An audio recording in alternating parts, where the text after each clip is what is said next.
I'm back. Shout out to all of my new subscribers. If you subscribed as of recent, I'll say within the last 30 days. Shout out to y'all. Much love. You make sure when y'all tune into this channel, you put your seatbelt on and you strap in and you get ready for a ride, because this is how I get down. I have no filter here, and I like to tell it like it is, and I like to show why I tell. It's the only way. It's the best way. All right. So now what we're going to do today, right, with this video here, I'm going to give you guys an update as what's going on with the so-called gun registry and gun ban here in Illinois. And we're also going to get into this shit about these migrants. Like, man, you can't make this shit make sense. But anyway, I want to do that, you know, and let you guys know what's going on. So again, like I said, shout out to y'all, man. I love y'all. Like I said, I'm going to start back doing the Zoom meetings pretty soon. I'm looking forward to inviting a few more people in. I do plan to talk with the people that are already, you know, had already signed up and you had already been doing it before I decided to take a little pause, or should I say was kind of forced to take a little bit of a pause first before I started back up and before I started inviting new people. But the Zoom meetings will resume in a second. And I got a lot of shit to share. I got a lot to talk about. And hopefully you guys are ready. But yeah, we got Greg Bishop once again with Bishop on Air. Shout out to you, Greg. Fair use for everybody, including Greg Bishop. You all need to understand that I do not use his content to slander Greg Bishop. I actually like him. He actually kind of a cool dude. He can be a little full of shit sometimes, but I like the content that he put out. He do try to cover a lot of angles from when he's there and he's doing the reporting and stuff like that. And I can't argue with somebody who just puts it out there, who just puts up a camera and a microphone and just record and let people hear what it was that these officials have to say and da da da da da da da da. All right. So shout out to you, Greg Bishop. Fair use. This is for educational purposes only. Like how I've said so many times in the past when I've used Greg Bishop's content in regards to what I want to talk about, I feel like if this don't go well here in Illinois, this could reach you all. So Greg Bishop, you need to understand that that's one of the reasons why I use your content. My subscribers are not all in Illinois. As a matter of fact, a lot of them consist of being all over the country. And everybody is sitting back wondering, and they're trying to see what's going to happen because they realize it. It's not like I'm telling people that subscribe to me something new about, well, if they ain't doing it where you at, eventually it's going to get there if they continue to have their way in places like Illinois, California, and New York. Okay? So fair use. We're going to start off by talking about the whole thing with the gun registry and where we are. Right now, after 4 months, the Seventh Circuit Federal Court of Appeals have finally made their ruling in the federal court where they have upheld Fred Flintstone's bullshit. Okay? Now, it has taken 4 months for these people to make this ruling. They did it with a 3-panel judge panel. They didn't have all of the people there. Not all of them participated in this ruling. As a matter of fact, only 3. And it took them 4 months to do it. They heard closing arguments back in June. And they had, at this point, just ruled on it 4 months later. So, quite naturally, the fight is still going on. As I explained to you guys before, we had the one attorney skip ahead of another attorney to go run to the Supreme Court when he didn't argue everything that should have been argued. With the whole ban in the registry, is based around the way they got it set up to where some people are exempt, where the vast majority of people are not. They got it set up based off of training. So when the one lawyer discovered that these people didn't have training, he wanted to use that as a part of his discovery for his case. And you had the other lawyer who started his case before him, pushed his through. He did it a lot sooner than he should have, and he left out key information that should have been arguing points when he went up against Fred Flintstone. But he's Fred Flintstone lackey, all right, in the political world. He's one of his lackeys. So it makes sense as to why he went about it the way that he did. But when you look at the federal cases, you also had cases in federal court about the same thing.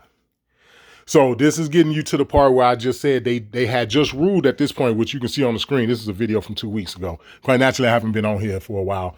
Like I've told a couple of y'all, it's a lot of shit going on. I told Jim Redwolf too. Like, bro, it's so much shit going on, man. You got to give me a second, like, to try to piece this shit together. So when I do come out with it, it won't be like, huh, nigga, what are you talking about? This don't make any sense. It's like, cause it's that much shit, you know what I'm saying, that's going on. As a matter of fact, I'll literally be pausing the recording to go to different videos of Greg Bishop to kind of further bring y'all further up to speed as to what's going on, so you guys will get it.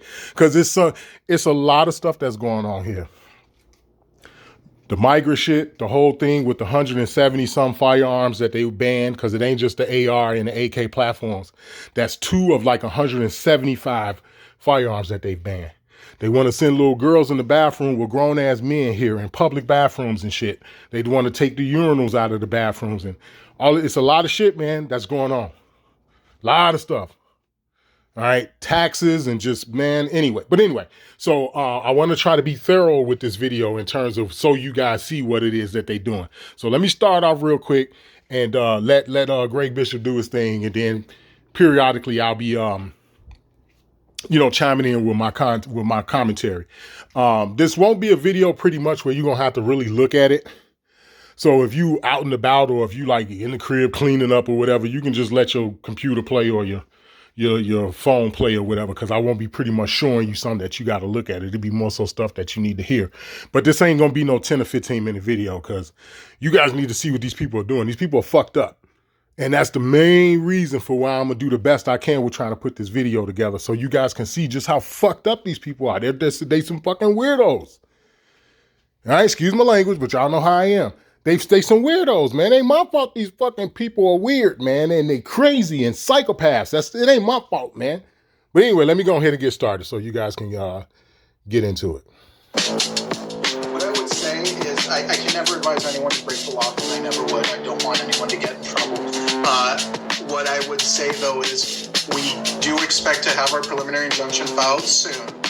And we do expect the state has agreed to oppose by December 1st. And we're confident that Judge McGlynn will reach a ruling on that ahead of the January 1st deadline. That's Costas Morris. He is an associate attorney with Mitchell & Associates, one of the law firms representing a whole bunch of gun ban plaintiffs. Good morning on this Monday after Friday, with the 7th Circuit U.S. Court of Appeals siding with the state, saying that the state has a likelihood of succeeding in the merits of the challenge against the state's gun and magazine ban. Welcome in to Bishop on Air. I'm Greg Bishop. Thanks for hanging out with us each and every weekday morning, and wasn't anticipating the Friday ruling, but it did indeed come out, and something that I think caught some people off guard, just because we've been waiting for 4 months. They heard the case back in June, and then on Friday, the 7th Circuit U.S. Court of Appeals decided to go ahead, went ahead and ordered that they are vacating the lower court's ruling of a preliminary injunction that they stayed back in May. So let's just take a step back. We'll hear what Costas Morris had to say when I chatted with him over the weekend. And again, he's one of the attorneys. So now let me interject really quick, guys, so you guys can understand. When the case originally went to the 7th Circuit Court, right?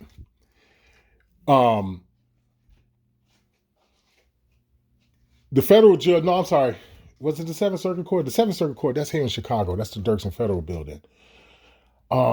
What's the other one? I think it's the 9th Circuit or some shit. The one that's down in East St. Louis. All right. They got two here in Illinois, 2 federal courts, right? One of them is in Chicago, quite naturally. They call it the Dirksen Federal Building. It's downtown, right? Now the other one is right there on the river. Right, because when you get to East St. Louis, the only thing that's separating you from St. Louis is the Mississippi River. Right, for anybody who don't know that, right? You got East St. Louis, which is in Illinois. That's on one side of the Mississippi River. The minute you cross that bridge, you're in Missouri. All right, just take it from me. I go down to St. Louis, well, prior to the whole COVID bullshit. Prior to the whole COVID bullshit, I was going down to St. Louis like it was nothing. It's a real cheap trip because it'd take you 3 hours or so to get down there. You could drive. You don't need to fly, nothing. So just take my word for it. You got East St. Louis on one side of the river in Illinois, and then you got the actual city of St. Louis, which is in Missouri. That's on the other side of the Mississippi River. Well, the federal court down in East St. Louis, they put an injunction in when they filed the case down there. Because keep in mind, like I told y'all, that you had cases the minute they came out with this shit. Because like I said, they did it in the middle of the night. So when people woke up that morning and discovered what they did, they was like, oh, hell no, from that moment forward. So when they filed their case down in East St. Louis in the federal court, the judge put a temporary injunction in, and it lasted for 6 days. So for 6 days, people was able to go out and buy the firearms or whatever that they were saying was supposed to have been banned and all this other nonsense. 6 days later, Fred Flintstone got a stay put on it, meaning they took the injunction away and they put the bullshit back in place 6 days later. So it went to, then the judge ruled in favor of the people. So then Fred Flintstone turned around and went to the Seventh Circuit Court of Appeals, which is up here in Chicago, okay, which is in Crook County. This is where most of the strings are being pulled for the entire state.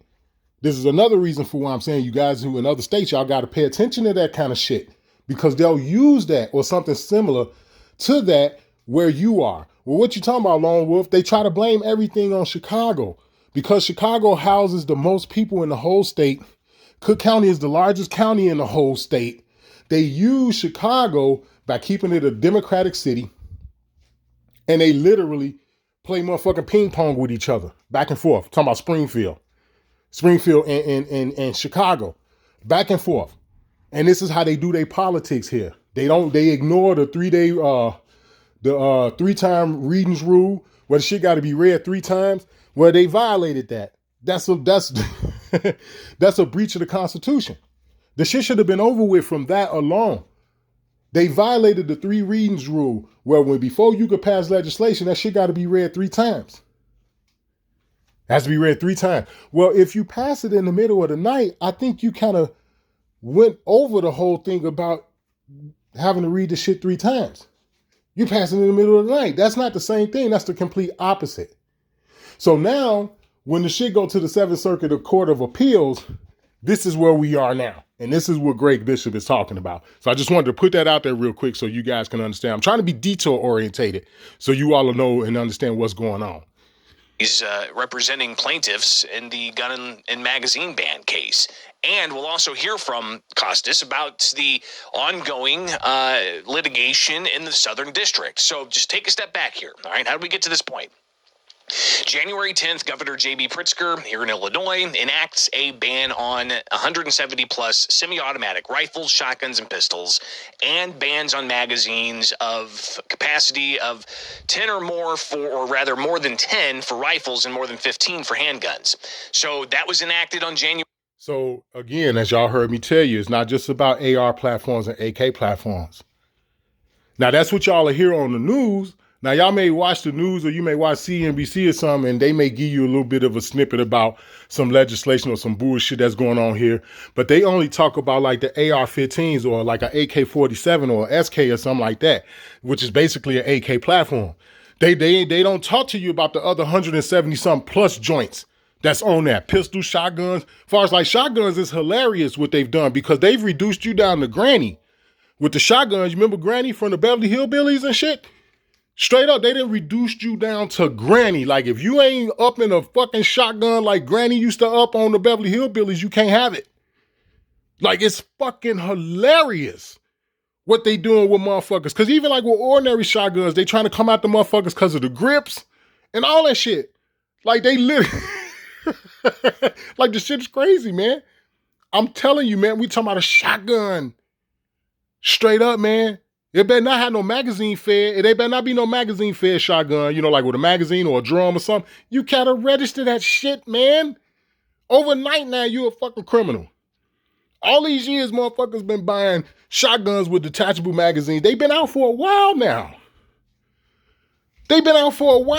Man. They done been got away from shotguns where you load them in the tube and shit. They done got so far advanced over that. Motherfuckers been owning these shotguns. Now all of a sudden, you're a goddamn felon for this shotgun. Like if you ain't up in a fucking double barrel like Granny with like a 10-foot barrel and shit. Anyway, man. January 10th. The measure also requires that by January 1st of 2024, those who owned these firearms before the January 10th deadline must register them with Illinois State Police. And that registration is something that obviously is got a lot of people stirred up a bit. So let's go ahead and fast forward. You got lawsuits filed in the... Stirred up a bit. People are pissed. I'm actually kind of surprised, to tell you the truth. And I told y'all that when I first started making these type of videos, that motherfuckers is fighting. Like, that's the part that you all should find hilarious, because y'all know how these liberal cities is, like Chicago. Y'all know how shitty a state like Illinois or California could be. Y'all know that. But what you should find comical is, despite that you know that, these motherfuckers are pretty pissed off about this shit. Motherfuckers are not rolling over. That shit is hilarious. District and the Northern District, and you've had the different districts consolidate cases and the challenge of the Second Amendment. Northern District judges sided with the states on local bans, including Chicago and Naperville, but also the state bans. And then the Southern District, Judge Stephen McGlynn, he filed a preliminary injunction back in April, and essentially it halted the law from being enforced. So that's what I was saying. Judge McGlynn is the motherfucker in the Southern District. That's the federal court that's in East St. Louis. That's who he talking about right now. The motherfuckers that's hanging us up is the federal court in Chicago. Matter of fact, let me see if I can pull that shit up for y'all real quick. These fucking assholes. So y'all know, man, what these motherfuckers is doing.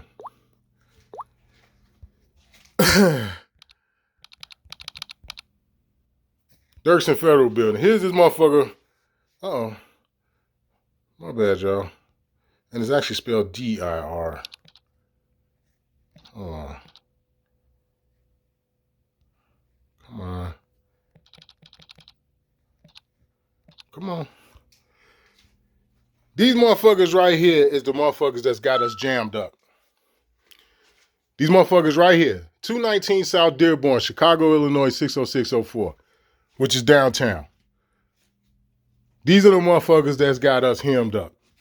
They the ones that's doing this bullshit. You know what I'm saying? Which again, this goes back to what I was saying to y'all a second ago about how they play pity pat. Or they play ping pong and shit back and forth from Springfield to Chicago. Back and forth, back and forth, back and forth. The rest of the state ain't on this bullshit, which is the reason for why Judge McGlynn down in the Southern District Federal Court was like, nah, man, y'all niggas is wild as hell. We not honoring this. But then when they went up to the appeals court, which is where y'all looking at right here, which is in Chicago, that's when they was like, oh, no, yeah, man, yeah, this shit is constitutional, yeah, it's likely to succeed on its merit and all this other bullshit. So I'm just putting this out here so y'all can see that, so y'all understand. Law from being enforced. So after that, 6 days go by, the state goes to the Seventh Circuit Court of Appeals and appeals the Southern District ruling, to which the Seventh Circuit said, you know what, we're going to take the Southern District cases and the Northern District cases, are going to lump them together, and then we're going to have briefings and a hearing. The Naperville case went to the U.S. Supreme Court to say, hey, we need an expeditious result here. Please take this case. And the Seventh Circuit said, no, we're going to expedite this. So Supreme Court said, okay, they're going to expedite this. Seventh Circuit expedited a hearing, but then they, for 4 months, sat on the ruling until Friday comes out. Now, before... See my point? 4 months. 4 months y'all did that. They literally said, fuck Stephen McGlynn down in the federal court in the Southern District, which I said, like I told you, is in East St. Louis. They literally said, fuck this nigga. They literally said, fuck the U.S. Supreme Court. No, that's okay. We'll handle it. We'll take care of it. No, you don't need to put in no extreme measures. We'll just expedite everything. How the fuck did you expedite everything and you heard closing arguments back in fucking June? And you just now coming out with the fucking ruling like 2 weeks ago. Get your see this. I'm gonna try not to get irritated, y'all, too, because that's another thing. Because you know it's bullshit. You see what I'm saying? You know what they doing is bullshit. And this is what I mean when I say they playing ping pong and shit.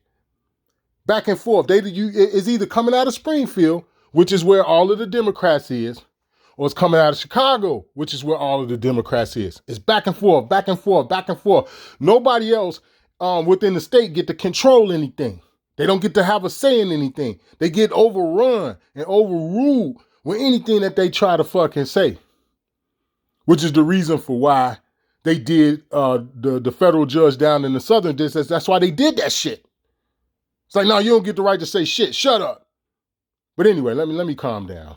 The ruling came out, you had some action back down in the Southern District because the plaintiffs' groups were taking different elements of their cases that went all the way to the appeals court that weren't argued and bringing them back to the district court.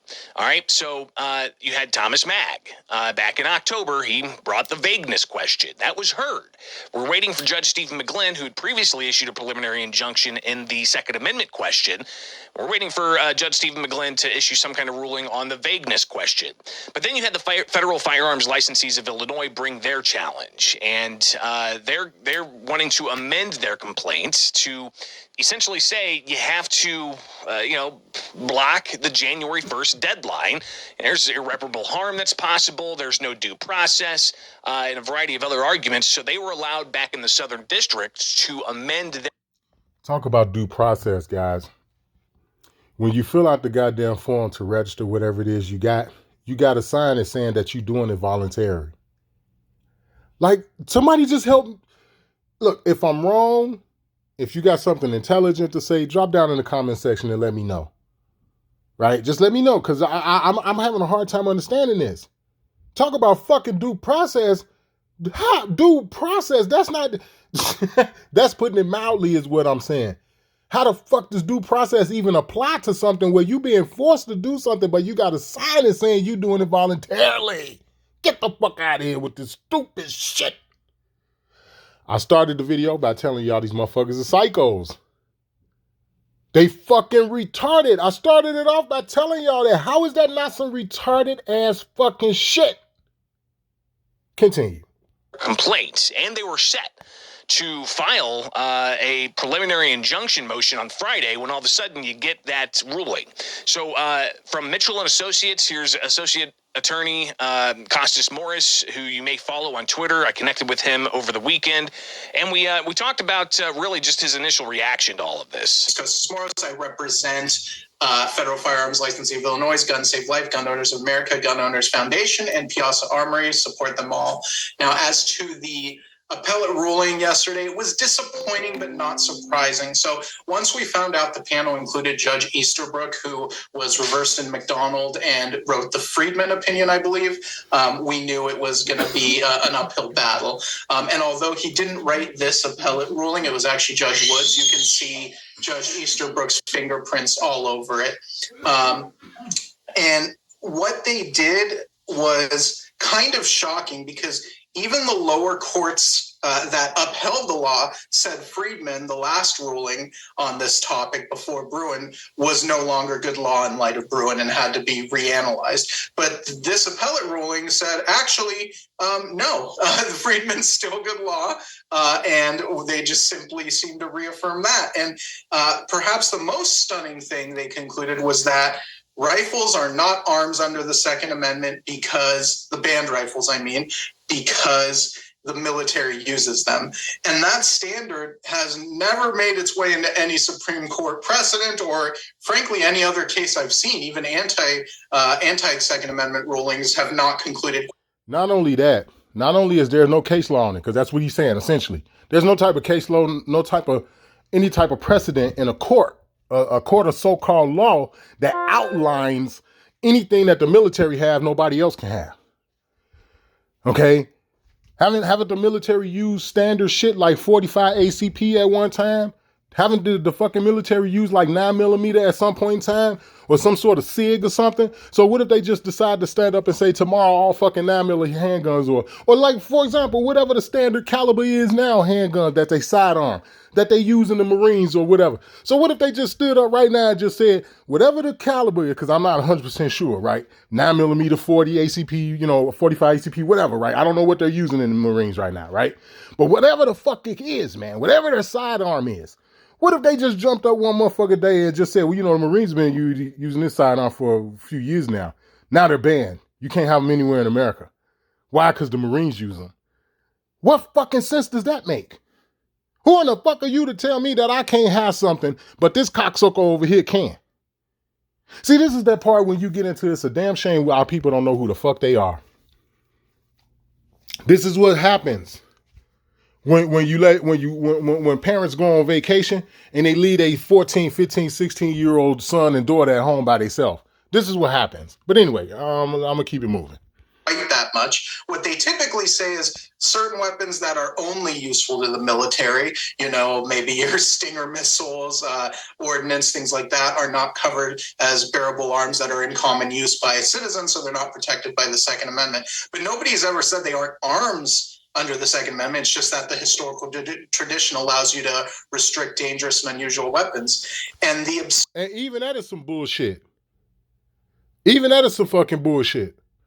There's no motherfucking way in hell the people not supposed to have or be on par with what everybody else got. There's no motherfucking way in hell. And the part that you got to understand about why I even make a statement like that is because the people are the ones who created all of this shit. The people are the one who created the military. How the fuck do the military become more powerful than the people? We're the people who created government, or what it's supposed to stand for, put it that way.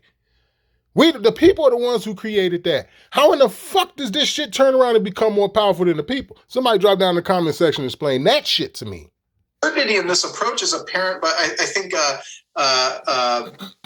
someone commented on Twitter yesterday, I forget who, I apologize, but it stuck with me. They said, by this approach, muskets in 1791 could be banned because the military used muskets in 1791. So the Second Amendment would literally not apply to muskets under Judge Easterbrook's military-only approach. So that was a stunning ruling in that regard, and I'm sure we'll see what the next court's having to think. Now, we're still considering whether to pursue Supreme Court review. That's going to be a decision made above me. But now, mind you, here's one of the things that's very irritating. Nobody's talking about the Bruen case. Nobody's argued the Bruen case in the court. I thought the Bruen case was pretty clear. And I also thought that case against, like, with the EPA or whatever, when they came out and said that cocksuckers like them don't get the right to make rules and shit, one of the things they used to shut the ATF down. Like, I'm at a loss. I'm just not understanding. Like, somebody need to help me out with this shit. And I'm not the best at researching. I'm not the best at comprehending everything that I read or research. You know what I'm saying? But I do research and I do comprehend shit. And I'm just not understanding some of this shit. It's a lot of holes in this cheese is what I'm saying.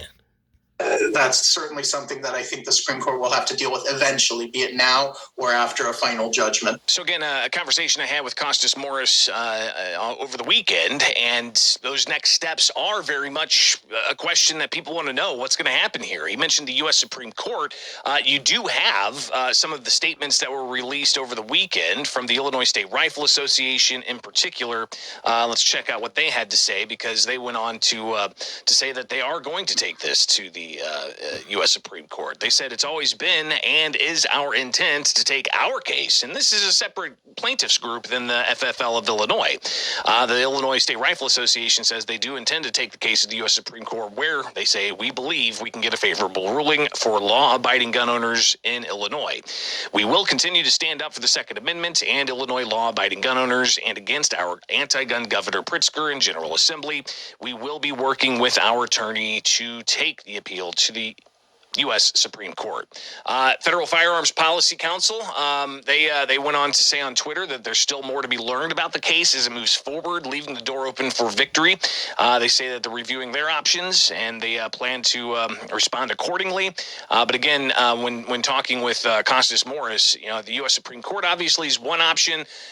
What happened Friday came from a 3-judge panel, all right? Not the entire Seventh Circuit Court of Appeals, which is an option.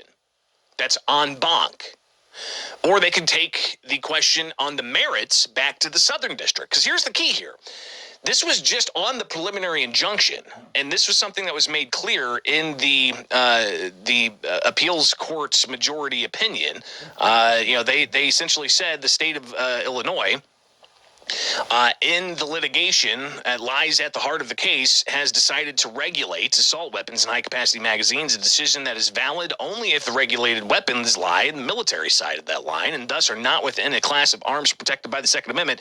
While they made that in their filing, in their order, it wasn't necessarily about the merits, the ultimate outcome. The ultimate outcome was just a vacation of the preliminary injunction that they stayed back in May from Judge Stephen McGlynn. He issued in late April. So that was really what the ultimate outcome was. But the next steps here, U.S. Supreme Court review, full panel of the Seventh Circuit Court of Appeals, or going back to the Southern District. Again, here's... And again, I can't stress this enough about them playing ping pong and shit. The entire panel... Follow me through, guys, because if it don't make sense to y'all understand why I say the shit don't make sense to me, other than the fact to say that the sense part of it is these motherfuckers is corrupt. When the motherfuckers that filed the lawsuit in the Naperville case, right, when they attempted to go to the Supreme Court, the Seventh Circuit Court of Appeals, which is up here in Chicago, I just pulled up the address, over there on Jackson, downtown, right? They told the United States Supreme Court, they told them, oh no, don't worry about it. We just gonna expedite everything. We just gonna push this shit through. Fuck all the cases that's on our calendars and all this other shit already and all that. We just gonna take priority, right? This is what they tell the United States Supreme Court. So the United States Supreme Court was like, all right, cool, fuck it. They gonna just, you know what I'm saying, just fucking hurdle this shit over, right? And just get it done. So fuck it, right? Let them go ahead and do that. Well, again, people, they heard the fucking closing arguments back in June. Hello. They just now came out and said, no, you know what? We're going to uphold the state shit. We're going to uphold that. Yeah, it's like, yeah, them niggas looking good over here. It took you 4 months to come out and tell us this shit after you already told the United States Supreme Court, no, don't worry about Buddy with the Naperville case. Don't worry about him. We're going to consolidate. You did, because keep in mind, like I told y'all, they had all kind of motherfucking cases. Everybody in Illinois came out and was like, y'all niggas got us fucked up. So in every corner of the state, people started filing lawsuits. This is what I'm trying to tell y'all. It's chaotic, man. I'm trying to put this shit together as much and as to make sense of it for y'all as much as possible. But it's chaotic, man. That's the best thing. If motherfuckers say, man, what's going on with the gun ban and shit up there right now? It's chaos. That's I don't know no other way to say it to you. It's chaotic. But anyway, I'm just trying to, make sure y'all understand as we going along. Because this shit's stupid, I'm telling you. Justice Morris with some of those ideas of what happens next here. So again, it's not my call. I'm an associate with Michelle and Associates. I'm not the senior associate. That's Chuck Michelle, and it's also going to be the clients will decide. So everything's on the table right now. I don't know which way we're going to go yet. We're probably going to discuss it early next week after having digested this ruling. But yes, in bank is an option if we want to go that route. The Supreme Court is an option, and with so many sets of plaintiffs, I don't know what level of coordination there's going to be. You sit up here, you only have a 3-judge panel after sitting on it for 4 months. Okay? Y'all don't even have a whole motherfucking panel. Now the question becomes, what's that all about? Who made that decision and why? Because I think it's supposed to be like 11 of them or something. I had to look it up, but I think it's like 11 of these motherfuckers. The bottom line is, whether if it's 7, 11, or 21, it don't fucking matter. Not everybody participated.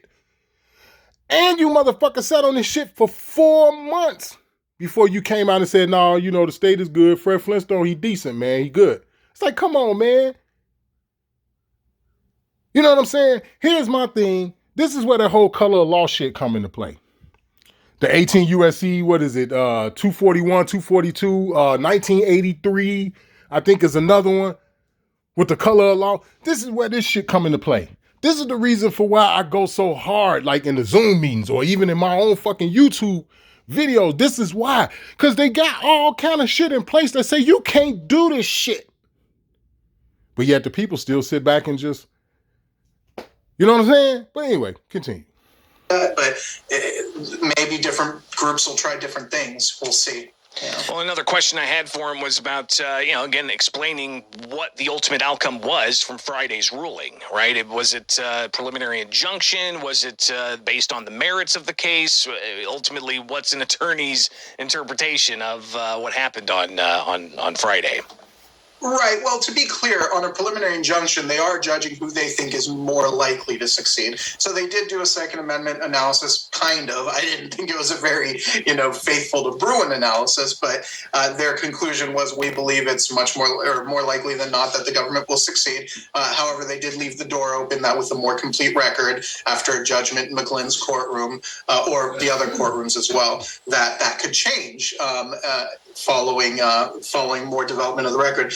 The main thing they seemed to do in this opinion, though, was they really just talked about the AR-15, and that's interesting because although that's a very high-profile firearm and we certainly think it should be protected, this ban covers a lot of shotguns, a lot of handguns, a lot of rifles that are not AR-15s, like certain models of Ruger 1022s can be affected, are affected. So it was. You hear that shit? A Ruger 1022. Some shit you give an 8-year-old boy when you want to just get them started out. You know what I'm saying? They up here trying to, man. Anyway, I'm sorry. Let me stop. I'm going to try to stop stopping it so much. But the shit is irritating, man. Ugh. Interesting that they focused in on this one thing and seemed to ignore all the other arguments. They could have reached a more split decision saying, it might not protect AR-15s, which we still think would be wrong, but it does protect these other common shotguns and stuff that end up being encompassed in this ban. And I think the dissent pointed that out too. So the dissent, he also talked more about in as much as just what was all in that dissent. It's important when you hear and read these opinions that come out, even out of the U.S. Supreme Court. Don't just look at the majority opinion. Look at that dissenting opinion. And you get a general idea of just all the various arguments there are. So while the majority opinion from Judge Wood and Easterbrook essentially, said, hey, the state has a likelihood of winning on the merits. We're vacating the lower court's preliminary injunction.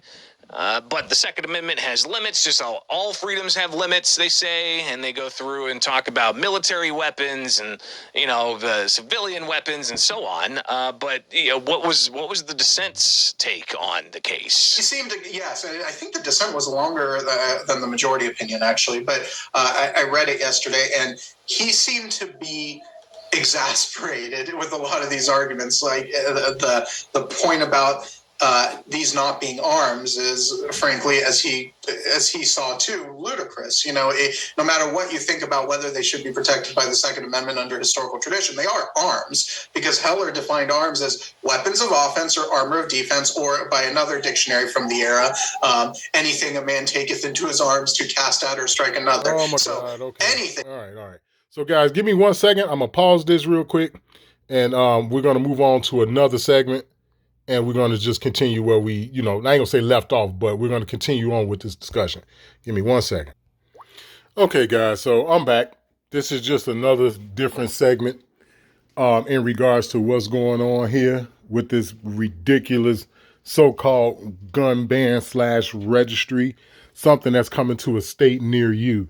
So we're going to pick right back up, right? And I want you guys to get into this in terms of the hearings, because they've held 3 public hearings, right? Now you got, like, the shit they doing is crazy here. You got 4 kiosks that you can go to if you're a person who ain't got like no computer or no email address or this, that, and the other.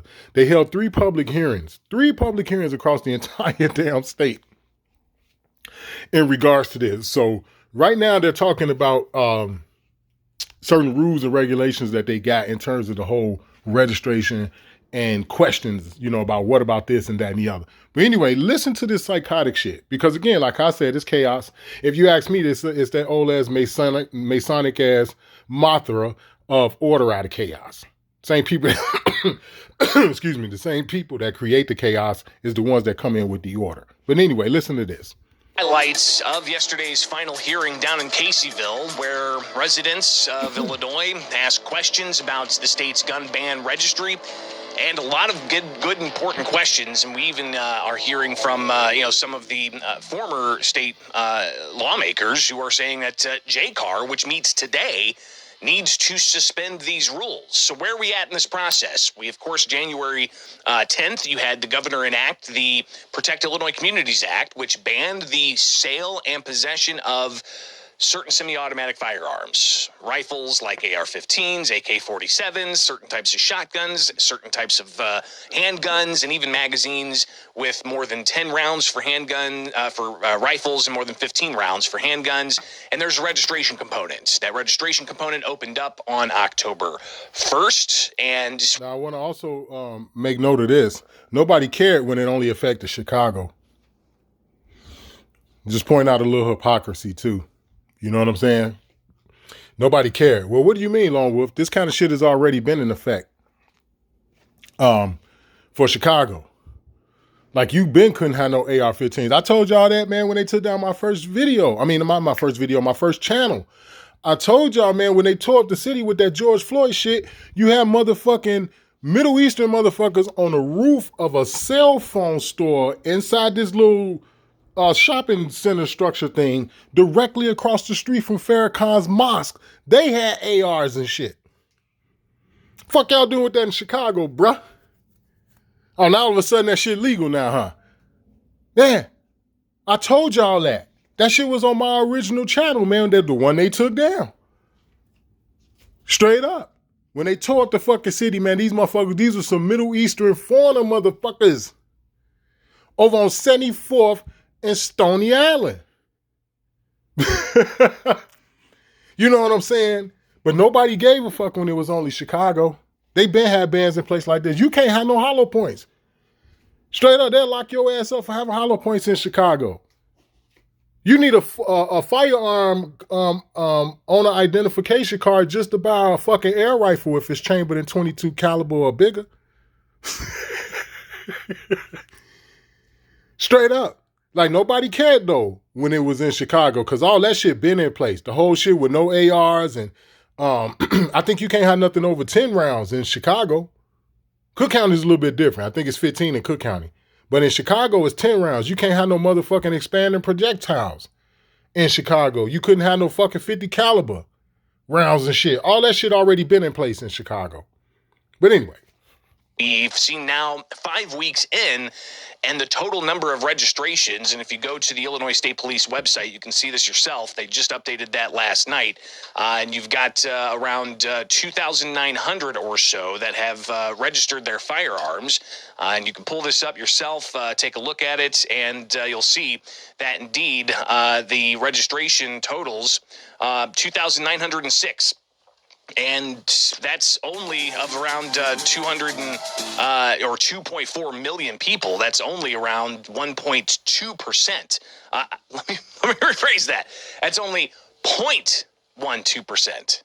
So 2,900 individuals filing out of 2.4 million firearm owner identification card holders. Of that, only 2,900 have submitted disclosures that they have a banned firearm. That comes out to 0.12% of total firearm owner identification card holders. So interesting to see those stats. Now, 5 weeks in, January 1st is the deadline to register, but there's a lot of questions about the registration. Maybe all these questions are why we have the low registration rates. Maybe also the reason why we have a low registration rate is that you'll hear people are not wanting to comply with this. So let's go ahead and get to those highlights of yesterday's meeting, the final meeting of the... And that's going back to the parts where I was saying the only thing they really tell y'all, wherever, city or state or whatever you in, if you hear little snippets about what's going on here in Illinois, they really primarily just telling you about the AR and the AK platform. But in reality, that's like I said, it's a total, I think, of 175 different firearms that are on this list. Like I said, with the shotgun, they trying to reduce you down to Granny from the Beverly Hillbillies. Like if you go and just, because all this shit is on the Illinois State Police's website. If you go to their website and you just do a little bit of digging and researching, you will discover, man, that, man, if you ain't talking about some fucking double barrel with a fucking 3-foot barrel on it, you can't have it, man. Like they done took regular shotguns and turned them into some shit to where, man, they fuck around and try to put you in prison for this shit. So people are like, man, you crazy as hell. You know what I'm saying? But again, had people took note of Chicago, they'd have realized that it's coming to you soon. Why did I bring that up about nobody cared when it was going on in Chicago? Well, that's the vast majority of the population is in Chicago. And not only that, the vast majority of our people is in Chicago. The vast majority of the motherfucking American Indians is in Chicago. That's in Illinois. Now, you still find our people throughout the state. Don't misunderstand me, because the vast majority of people in East St. Louis is American Indians. You know what I'm saying? So I don't want to make it seem like it's just Chicago. Peoria, all right? I went down to Peoria a couple of times. There are a lot of our people down there as well. But we talking about density, concentration-wise. The vast majority of, I'm talking about where you find motherfucking, our people on top of each other is in Chicago. Nobody cared when it was happening to the original people of this land that they call Black and African American, which ain't African at all. At all. Nobody cared when it was happening to them. This is one of the reasons for why a lot of the white folks moved out of the city. A lot of the areas in Chicago where you see so-called Latinos, Hispanics, or Mexicans or whatever, a lot of those areas they live in now, those used to be pale-skinned people neighborhoods back in the day. Which goes to show you gentrification is a motherfucker if you if you really think about it. But anyway, as y'all can see, nobody trying to register anything. And the whole point of me bringing all of that up is because if you got 170 some total firearms that's on this list, there's a whole lot more fucking people than 2,000 that got something like that. Because it ain't got to be just an AR. You can't sit back and say, well, I ain't got no AR, I ain't got no AK, so I'm good. Nope. You got to start looking at all your firearms, all of them, because one of them could be within that 175 that's on the list. You see what I'm saying? So for all y'all that live in other states and you got this type of firearm, you got that type of firearm, this, that, and the other, and you was living in Illinois, you have to pay attention to every one you own.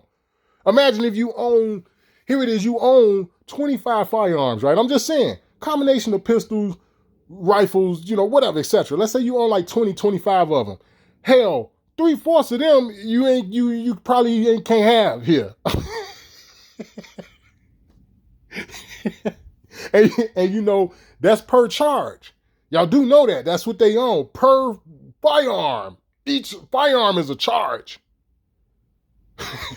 Anyway, man, let me continue this shit. Hi, y'all. So before I ask my question, Oh, guys, I done screwed up. Hold on. Where the hell was I just at? I messed that up. Damn. Okay. To comply with this. So let's go ahead and get to those highlights of yesterday's meeting, the final meeting of the Illinois State Police in their taking of public comments for the gun registration. It was at the Caseyville Village Hall, and you had around 150 people there, almost packed, but no PA system, which was fascinating. Here is some of the public comments that were read from Moms Demand Action. We appreciate the work of the Illinois General Assembly and the governor in enacting the Protect Illinois Community Act, especially in light of the recent mass shooting in Maine and last year's shooting in Highland Park. Moms Demand Action is a grassroots movement of Americans fighting for public safety measures that... Y'all know every time they bring up these so-called mass shootings, what they telling you is you don't have a right to defend yourself. Here's why. The so-called bullshit that was supposed to went on in Highland Park, right? And y'all know me. These psyops are real. They real, guys, because psyops hurt. They hurt, man. You can't talk about sales and sleepers and shit and not talk about psyops. You can't do that. I don't give a fuck who you are. You can't talk to me about no sleeper cells, but don't talk to me about psychological operations. You got me fucked up. I don't want to hear shit you got to say. The minute you denounce psychological operations, but you uphold sleeper cells and shit, I ain't got nothing else for you because you full of shit. Okay? And you got too many people out here with these channels, whether they pale skin or not, and they talking about these sleeper cells and shit. Well, I talk about psyops. You know why? Because they go hand in hand. You know why? Because it's all under the subversion umbrella. I put y'all on to the nigga Yuri Bezmenov, or whatever the fuck you say his name. You know what I'm saying? And Quasi Kev, as far as I'm concerned, he was in on it too. But at the end of the day, I put y'all on to the motherfucker. At least he didn't break down the details of all that shit, but he told you what subversion is, and I think he gave you a very good synopsis of how it works. Without being without giving away too much information or exposing too much. He stayed to his script, put it like that. Because as far as I'm concerned, he a part of the shit.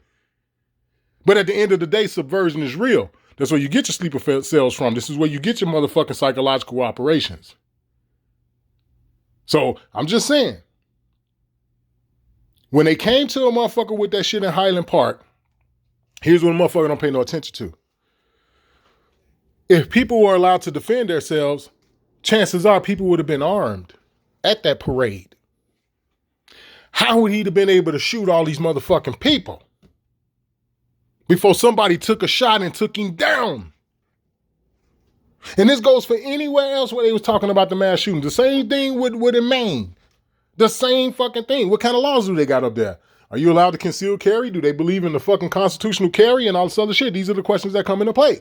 And if the answer is no, well, the same thing can apply in that situation.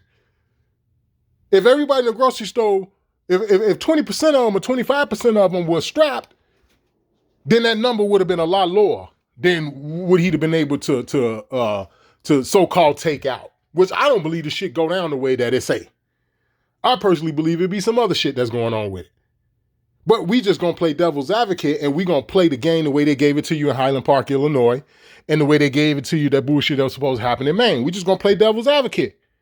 Well, we know that in Illinois, they've had some of the most strenuous gun laws since the 60s. We know this. You can thank your boy Messy Jesse and Farrakhan and Danny Davis and all the rest of them motherfuckers for that. But at the end of the motherfucking day, if people in Highland Park, Illinois would have been able to defend themselves without having to go through the bullshit of all of the stuff that they do to try to prevent you from being able to defend yourself, how many people would have got shot? And we all know the likelihood of people being armed would have been probable. It's not like that's some bullshit. If you had the same kind of shit going on up here in Illinois that they do right there in Indiana, because like I told y'all, I tell some of the young brothers here in Chicago, I tell them, y'all don't want to fuck with them niggas in Gary. You don't want nothing from them young little niggas in Gary, Indiana. You know why? Because they gun laws and shit in Indiana ain't like how it is in Illinois. You got little niggas with cornrows and dreads down to their ass. They armed to the teeth. And this little motherfucker 22 years old. He 23 years old. And he walking around with shit like, damn, bro, is that the such and such over there? That shit look hot, bro. Goddamn. In the liquor store. You in the liquor store talking with this nigga while you in line finna get a fifth. This is what they doing in Gary, Indiana. You know it ain't nothing but American Indians in Gary, Indiana. You do know that, right? It ain't even a lot of Mexicans in Gary. Y'all do know that, right? Y'all do realize that. And I tell little niggas here in Chicago all the time, y'all don't want nothing from them. Y'all don't. You don't. You don't. But imagine if how they is in Indiana, imagine if you was able to do that here in Illinois. How would the guy, the Highland Park shooter, how would he have pulled that off? How? Y'all answer that for yourself. I'm going to continue. Protect people from gun violence. We work to pass stronger gun laws and to close the loopholes that jeopardize the safety of our families.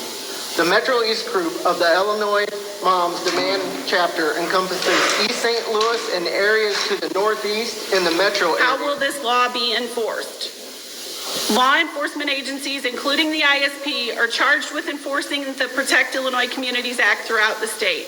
ISP will continue to enforce the FOID Act and Article 24 of the Criminal Code of 2012 By partnering with local law enforcement through our Violent Crimes Intelligence Task Force, the task force is a collaborative effort to reduce and prevent illegal possession and use of firearms, firearm-related homicides, and other violent crimes. So at the public hearing, they read comments that had been submitted up to that point, and you can still submit public comments. You just got to find the right email address at the Illinois State Police website and then send in your public comments. Those will be essentially taken in and addressed at some point, whether you are sent a direct response via email or not.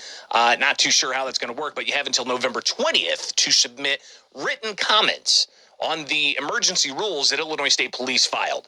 Reminder, Illinois State Police filed these rules late September for the registry that opens October 1st. The Joint Committee on Administrative Rules, a bipartisan legislative panel of 6 Democrats, 6 Republicans, 3 from each chamber, in each caucus.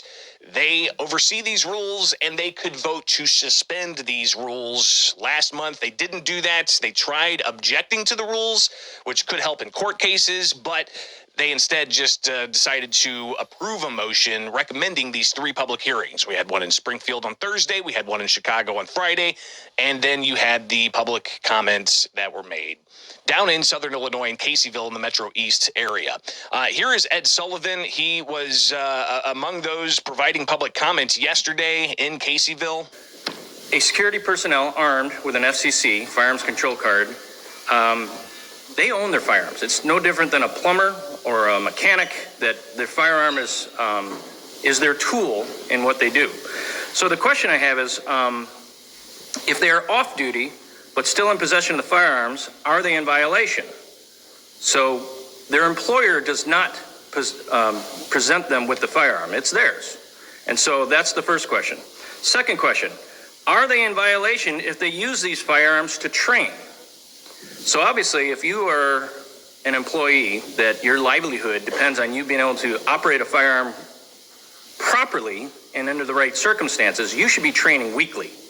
And so if they haven't filed an affidavit, are they in violation? So those.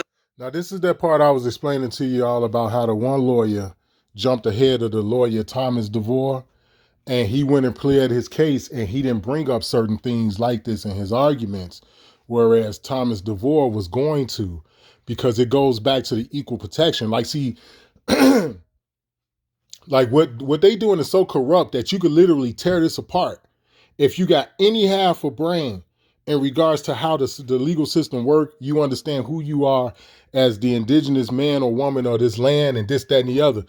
You could tear this apart. Like, what they doing is so fucked up, and it's got so many holes in it that you could just be somebody just starting out within learning this stuff, and you can understand what they doing is fraudulent because it don't make any sense. And then your questions don't get answered. You know what I'm saying? So keep that part in mind, because one of the things they said about like the prison wardens, security guards, and we talking about private security guard companies. Imagine that. Law enforcement, you know, like state and local cops or whatever, are exempt from this ban. But then when you discover by way of FOIA requests, you discover they don't have, not only do most of them don't have this training, but it's not even a requirement. Because that's how you get into the question about, well, how come an ex-military motherfucker can't have one, when you would think that, like, at least with like the Army and the Marines, at least they depend heavily upon their rifle. Now with the Navy or the Air Force or something, I'm not 100% sure how that works. I mean, you're on a fucking ship, like if you're in the Navy, so I don't know how that would work with you having a rifle like that. I don't know.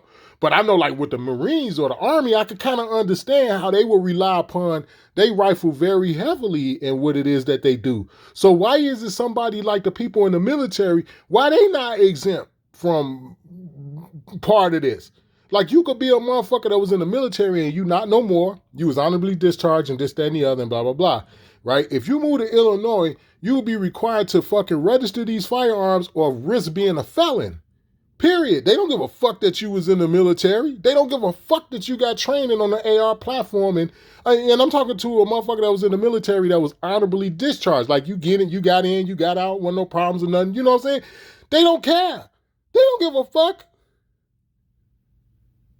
And one of the things that the guy Thomas DeVore was trying to argue in his case, if he'd have got a chance, was that if you do a little research, you will discover that not only do a lot of them not have this training, but they're not required to. Like, I didn't know law enforcement in Illinois wasn't required to have rifle training, AR platforms, and this, that, and the other. Now, some of them do, because I've seen them. You know what I'm saying? They'll pop out on you in Chicago. You know what I'm saying? With ARs and shit. They'll definitely pop out. But you don't really see them like that. You know what I'm saying? You don't really see it like that. But yeah, you'll see them. You know what I'm saying? You'll see some of them. But what I just discovered, like I said, by way of FOIA, is that they're not required to. So a lot of them don't have it. And we're talking about like the state police. We're talking about your local cops like Chicago, PD, or, you know what I'm saying, whatever town you in, Harvey, Markham, you know what I'm saying, Des Plaines, Evergreen Park, police, whatever. You know what I'm saying? They not required to have it, and a lot of them don't. It's like, well, wait a minute, that shit don't even make no motherfucking sense. So again, that also helps you understand violation of the 3 readings rule, which is unconstitutional. Them passing the shit in the middle of the night, that's got to be unconstitutional too, nigga. I was over here snoring and scratching my balls at 3 a.m. when y'all did this bullshit. I didn't even fucking know. When I say I, mean in the public. That's what I mean when I say I. The public didn't know. We woke up that morning and was like, y'all did what? Huh? Niggas was trying to get the fucking dried up crud out their eye. Trying to have their morning coffee. When they first announced this shit, motherfuckers was like, excuse me? This nigga did what? And from then, it's been on and popping. But anyway, continue. 2 questions as it relates to private security personnel. Sure. As our rules are drafted today, yes, they would be in violation. If they own the firearm and they have not filed an endorsement affidavit, they would be in violation as of January 1st, 2024. However, and that shit apply to everybody. If you was to move here, what that bitch just said apply to you. Well, excuse me, I'm sorry. I don't mean to call her that. My bad. Apologize. But what she just said applies to you. The guy that you see that's sitting to her right shoulder, that guy's like the chief of police or whatever the high ranking, whatever the fuck you want to call him, whatever his title is or whatever, fake ass motherfucking state police guy you see sitting over there. By way of the Constitution, this nigga is fake, but I'm gonna leave that alone. Right? I gotta be that way because the sheriffs and shit done already pissed on people like that guy. They've already pissed on people like the chief of police. They've already pissed on Tom Dart. It's amazing how Tom Dart is still the fucking sheriff of Crook County. Thomas J. Dart is a fucking scumbag. He is probably one of the worst sheriffs. Like, you can't make this shit up. But that shit she just said applies to people if you move here. If you're not part of that exemption, like you can move here as a security guard and that's different. You see my point? Let's say you're an armed security guard at a bank or a fucking grocery store or something, down in Texas or where else? Someplace like Arizona or something, or Indiana, right? Because I'm trying to think of all the states that ain't on that bullshit. Because Indiana is like Texas. Indiana like Arizona and shit, they not honoring that shit. They don't. It's funny as hell, but they like Florida and shit, man. You get Indiana pass some shit where you can defend yourself against the fucking police if they come in your crib without a warrant. Like, they passed that shit in the middle of the night too. But I'm gonna leave that alone because I can respect something like that from Indiana. But needless to say, they not own none of that. But if you come to Illinois from Indiana and you like a security guard or something like that, you exempt. But if you come from like Arizona as an ex-veteran or something, you got to register your shit, man. You got to register your shit, or if you get caught, you run the risk of becoming a felon. You could come driving through Chicago and they'll eat your ass. I mean, not just Chicago, but the state of Illinois. You can come driving through here with some shit and they'll eat your ass like a piranha. They'll be all over you. That's another reason why y'all need to know this shit. Just in case y'all decide y'all may want to come out of Ohio and shit on your way to Wisconsin or something. You better be careful when you come through this motherfucker. That slingshot you got that you thought was okay, you fuck around and become a felon overnight for having that slingshot in fucking Illinois.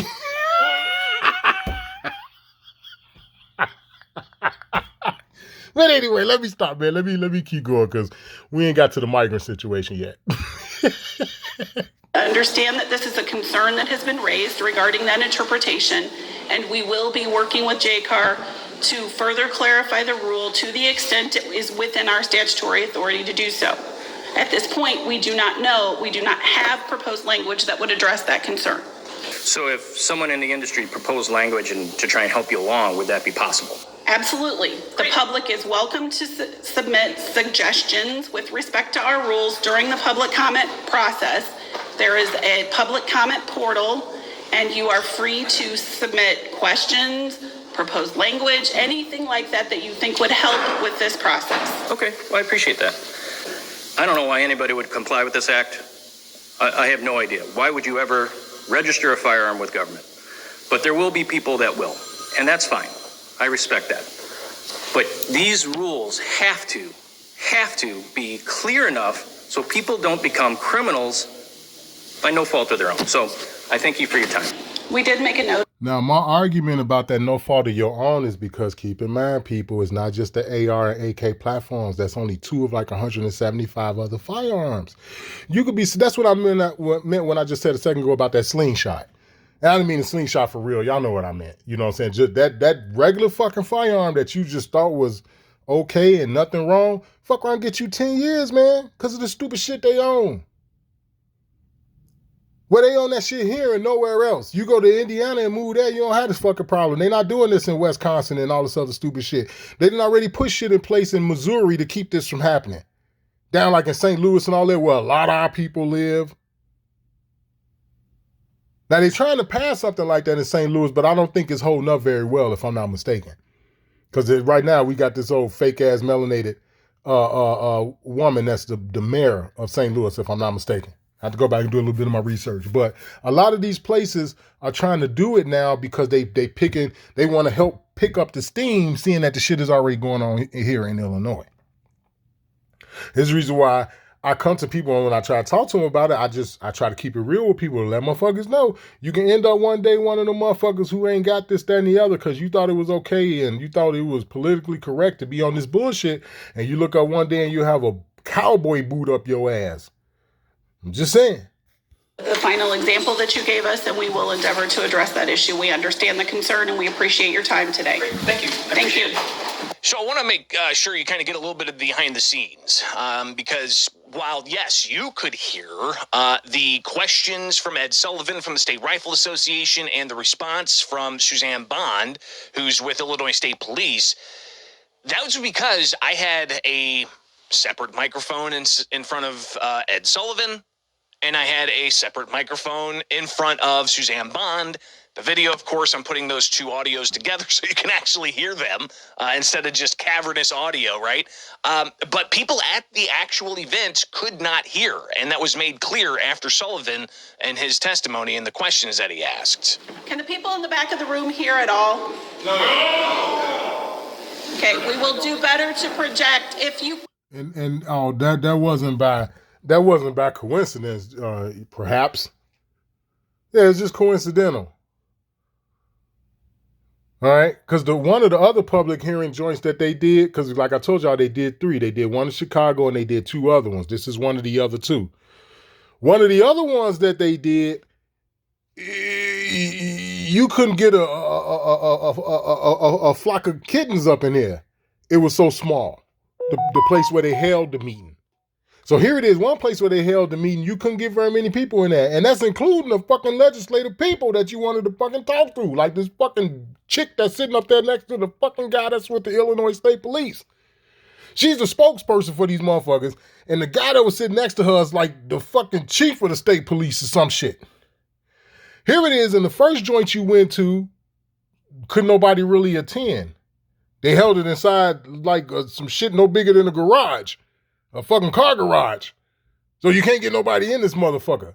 Then the joint y'all looking at on screen, they ain't got no microphone, they ain't got no motherfucking PA system, nothing. Ain't nothing working in this bitch. And you wonder why a motherfucker can't hear your dumb ass. But that was coincidental, I'm sure. Yeah, it was just a coincidence that we didn't have it set up to where you could hear us. Yeah, it was a coincidence that we held this in a place where you can't get no motherfucker in here. Because we don't want to talk to y'all. We don't give a fuck what y'all think. Man, anyway. Are having a hard time hearing, if you will raise your hand, that will alert me to the fact that you're still having a hard time hearing. There are microphones and speakers in this building. Don't get a little hard. It should be very evident. You could hear Thomas Mag there saying there are microphones and speakers in this building, and there were speakers around. I'm not sure why they didn't anticipate not having this and bringing with them some of the... Well, you know why, Greg Bishop? Because they don't give a rat's ass what the people got to say. And I think that's a fair statement. I think that's fair to say. They don't give a shit what people think. And it's sad. The speaker equipment, even just a little Bose system would have probably been sufficient, or a karaoke machine, right? With a little speaker probably would have been sufficient, but we didn't have that at yesterday's hearing. And again, the only reason why I think you're able to hear clearly, at least for the most part, with this presentation, these highlights, is because I had two different microphones going. But anyways, we'll continue. Illinois' gun rights expert who's been fighting in this space for a long time, Valinda Rowe. She helps manage the website IllinoisCarry.com. She was integral in highlighting the various problems there were with the lack of concealed carry in Illinois. She helped foster that and get those through whenever the state was forced by the courts to allow for some kind of carry law in Illinois. If you want a reference point for that, go search my channel for Gun Free Zone, the movie. It's a documentary I put together back in 2012 about Illinois getting the right to keep and bear arms. So go check that out, Gun Free Zone, the movie. But Valinda Rowe was there yesterday as well, and she raised substantial questions and got some responses from ISP. It should be very evident that those who have spoken that the information on the ISP website is not clear enough. And that even though you have answers on the frequently asked questions, I would strongly urge you to review those and make sure they're in plain English, common use language that we can all understand. It's very important when we're facing felons. Ain't that a bitch? Did you hear what she said? Common use language? Well, the last time I checked, that term had duality. Right? Right? Am I wrong or am I right? Don't common use language have duality? Ain't common use language something you call legalese? Haven't I explained to y'all the best interpretation of legalese versus common use language is? You need a law dictionary when you're dealing with these fucks. How many times I told y'all in these type of situations, you don't fucking pull out no regular dictionary. Fuck Noah Webster. We don't give a rat's ass about him. We need as many fucking law dictionaries as we can find. So what in the fuck is she talking about common use language? Charges that we know in black and white without question what the situation is. And we need correct information. Motherfuckers don't even understand why the state of Illinois can be capitalized in all capital letters, and then sometimes you see it in upper and lowercase. People don't understand that shit. You talk about common use language. You see this fucking... I'm going to try to be nice. Greg Bishop, I love you, man. I respect what you do, so I'm going to try to keep the derogatory stuff to a minimum just because I'm using your shit. But these people have a lot of fucking nerve. When you understand the word games and the bullshit that they doing, common use language. Lady, you got a lot of goddamn nerve. Did you say legalese? I didn't hear you say that. To incomplete lists, incomplete answers, incomplete flowcharts, incomplete photos. We're all still up in the air about what is legal and what is not. And we just encourage you to update those. In regards to the new updates and changes that you do make, we would ask that there be an indication or an index of those changes and the date that they were made, so that we know that when we go to review the page that we are up to date with the information there. Currently, we just have to... As a matter of fact, I'll even go as far as to say that what they're doing to the people is because they don't understand common use language has duality. I gotta make that clear You all need to understand that. It's like, that's nerve. She had a lot of nerve to say something like that. Common use language. When a person don't mean what you think it mean when you move over into a law dictionary. When a minority don't mean what you think it mean when you move over into a law dictionary. I got some other shit that I got to share too in regards to some things, but it won't be in this video. It'll be in another one. But anyway, I'm sorry. Let me continue. Oh my God, this make my fucking flesh crawl. Shit. Comb through the questions and answers and see if any of the language has been changed. And with a huge volume of information, that's very difficult to know if we have the most current information. We will make a note of that. Thank you. So obviously, the question about changing frequently asked questions and the just volume of questions that are on the state police website and how those are being handled. These clearly are some questions that persist. More from Valinda Rowe yesterday. Even active law enforcement today might not always be active law enforcement, and they may not retire. They may leave service in between there. The window will have passed to register. What will happen to those individuals? I believe the FAQ you're referring to encourages them to do so while they are still employed. However, the Illinois State Police is not going to shut its endorsement affidavit portal down. Nobody will be prohibited from submitting an endorsement affidavit even after the January 1st deadline passes. Now listen, what they talking about right there is one of the questions that they have for like law enforcement, right? Right now, current law enforcement is exempt from this. They don't have to register nothing. They can continue to buy this shit in the whole fucking 9 yards, right? So now what you just heard was them asking about, well, what if they retire? Or what if they quit or something, you know what I'm saying, and do something else, or even get fired, okay, for that matter.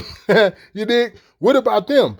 And the reason for why they're asking that question is because part of the affidavit that you got to fill out, keep in mind, part of the contract that you got to enter into, because you signing this shit under penalty of perjury. They're making you an offer. This is the shit that people don't understand. Why she talking about common use language. She got a lot of nerve, man. Oh. It's the color of law. It's not law. What they're doing is sending a presentment to you. Within this affidavit that you got to fill out, you are swearing or affirming that you bought these fucking firearms before January 10th of 2023. That you bought them before. Because anytime after that is unlawful. You can't have them. That's going back to when I told y'all they literally passed this in the middle of the night. People was waking up, taking a shower, washing their face, brushing their teeth, or whatever you do in the morning, having your first cup of coffee or whatever, and that's when you found out you was still half asleep, nigga. You was trying to wake up. When they told you this shit, people woke up that morning and was watching the news and was like, this nigga did what? Just going back to that. So just understand what we dealing with, man. This shit is fucking insane. So now what's going to happen with these people now that they're no longer security guards? They're no longer Chicago PD. They're no longer Harvey PD. They're no longer Des Plaines PD or Evanston PD or, you know what I'm saying, wherever. What they going to do? They're no longer state police. Now what? Because they asking them about, well, how does that affidavit apply to them? Y'all want them to sign this shit under penalty of perjury. First off, you want me to sign this shit saying that I'm voluntarily signing. That means you have no liability. How does that work? How's that not fraud? How? You telling me I got to sign this shit voluntarily, but you the motherfucker that's telling me I'm going to get 10 years if I don't. What kind of voluntary? Then the other part of the affidavit says that you had these firearms prior to this date. They also brought up the question about, well, what about when the motherfucking, the Southern District Judge down in East St. Louis put the temporary injunction in place and people went out within them 6 days and bought shit that they were saying was supposed to have been on the ban list, but under the injunction, it wasn't. What about these people? Because Fred Flintstone had already came out and said that them fucking joints are unlawful. They don't give a fuck that it was bought within them 6 days of that temporary injunction that they put into place. Your shit is unlawful, and if you bought anything within them 6 days, you can't register them. That means you're a felon off the rip. See what I'm saying? This is the reason why I'm like, man, I got to try to put this shit together. You see the video been going on for a while now. It's because I'm trying to explain this shit. I'm trying to be detailed so y'all can understand the fuckery. Like this is not fuckery. This is insanity. This is insanity, man, at its finest. And it's going to get worse. Really interesting question and answer there that they're not going to be shutting down the registration portal for those who may be law enforcement now, but after January 1st, maybe they find a new career. What are they going to be able to, how are they going to be treated on this? You can see where the pitfalls are falling in all of this, especially when it comes to the Second Amendment being a civil liberty, a constitutional right, the argument that semi-automatic firearms like an AR-15 are commonly owned firearms by law-abiding citizens for lawful purposes of self-defense, and even a judge in California saying that a firearm underneath the bed is still being used for self-defense even in the quiet of night. So clearly there are significant questions still at play here. Even though Friday you had the 7th Circuit Court of Appeals vacate a lower court ruling, we'll take a look at some of the status here of firearms lawsuits. But you still have lawsuits pending. In the Southern District of Illinois, you've got Thomas Magg's lawsuit that's still pending. You've got federal firearms licensees of Illinois that are set to file a preliminary injunction motion to halt the registration deadline. So you still have lawsuits very much alive in all of this. But the registration deadline of January 1st persists. Here's more from Valinda Rowe. Now, here's what I want to say. There are enough people that are not on board with this to where this can turn, right, for the people. And I think they know that. So I'll just like to interject for a second and just say that I really believe that they're stalling this shit out to try to get as many people to register as they can. Because once you give up that information, you can't get it back. It's not like you can just go and unfucking do it. This is what make this shit so... This is what make this so messed up, man. And I'm trying to, like I said, I want to keep it clean, but it's irritating.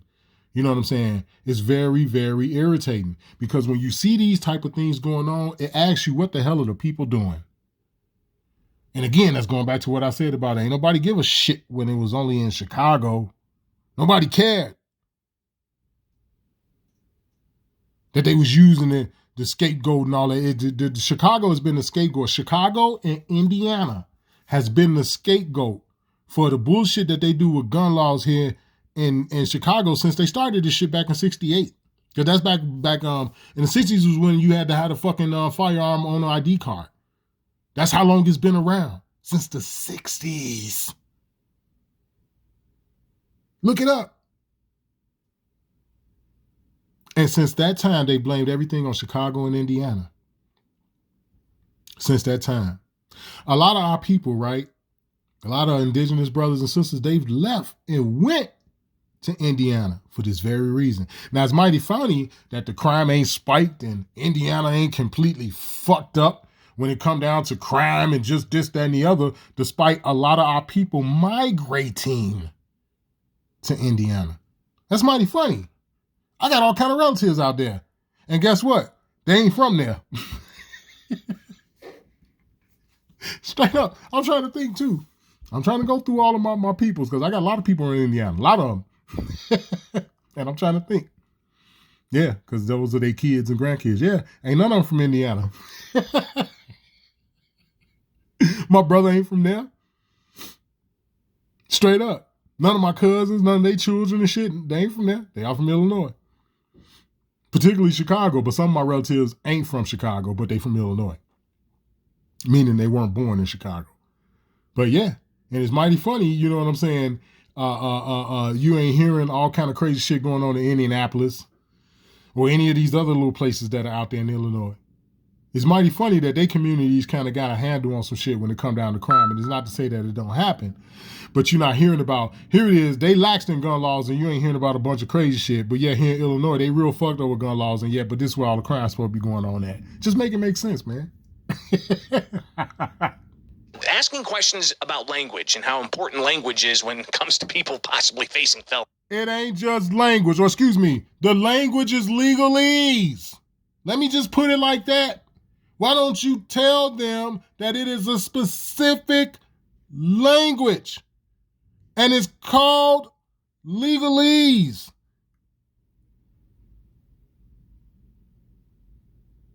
Common use language. You got to be out of your fucking mind. What are you talking about? You talking about regular fairy tale shit? You talking about the common use language where I would sit down and talk to my 7-year-old nephew? Or are you talking about legalese? What are you talking about when you say common use language, lady? What are you talking about? Because you got somebody over here who understands that it has duality. Yeah, it could be that same language that I would talk to a 9-year-old about, but it'd also be some shit where the only thing I can use is a law dictionary to understand what the hell you saying. And that is what I'm erasing now. I am declaring the fact that I need a law dictionary to talk to you, lady. How about that? And particularly black laws. Y'all do know black laws dictionary is more so geared toward business law. Y'all do know that, right? Look it up. And the answer, a 15-round magazine without an extension kit is legal. However, ISP's own answer cites the language of... But what about lawful? Don't you know, lady, when you look up the definition of a statute in Bouvier's 1856 edition of a law dictionary, it tells you that the statute contradicts the common law? This is the reason why I sit back and I be looking at people to this day like, y'all still having this debate over the fact that statutes are not law. No, the fuck they're not. This is a common law land we live under. This is the republic. How many motherfucking times do people got to tell you this? You got pale skin people to tell you this. You got Jim Redwolf who screaming shit to the top of his lungs. How many fucking times do people got to tell y'all this is a goddamn republic and it runs off of a common law system? When you look it up, they'll tell you that the shit is British and they go back to the French and all that. And that's just bullshit. It came from here. This is why everybody is here. The common law derived from the republic. We are the republic. The so-called people they call black, Negro. You talking about legal, I'm talking about lawful. That's the reason for why you got a legal and a lawful, because statutes and codes contradict the common law. Can be readily restored or converted. Despite ISP recognizing that language, it ignores this in its answer. How does ISP justify ignoring the... But do you acknowledge the fact that everything that go on after the definition of statutory within the Bouvier Dictionary, it reverts you back to the common law? It start off by telling you it contradicts the common law. And as you continue to read all of the shit that come after it, everything you read after it, it reverts you back to the common law. This is the reason for why when you put without prejudice or all rights reserved 1-308 to reserve your rights, well, 1-103.6 takes you back to the common law. UCC-1-103.6. It take you back to the common law. It tell you that, yeah, you got your fucking uniform commercial code over here, but everything has to be in accordance to the common law. The shit is out there. They just hide it from the people. So when she bring up this whole thing about language, it's like, okay, great, awesome. Here's what I'm saying, to put it in short. So people understand I'm not just some hostile person. Here's what I'm saying in short. Lady, when you bring up language, and you had the nerve to say common use language, when you bring that up, are you including legalese into that? That's all I'm asking. Continue. Plain language of the law when these magazines are in fact... Or plain language, or however she continue to want to try to play it and finesse it and finagle it. However you choose to say it, lady, are you including legalese as a language? Are you including that in it? Because if you're not, you're a fraud.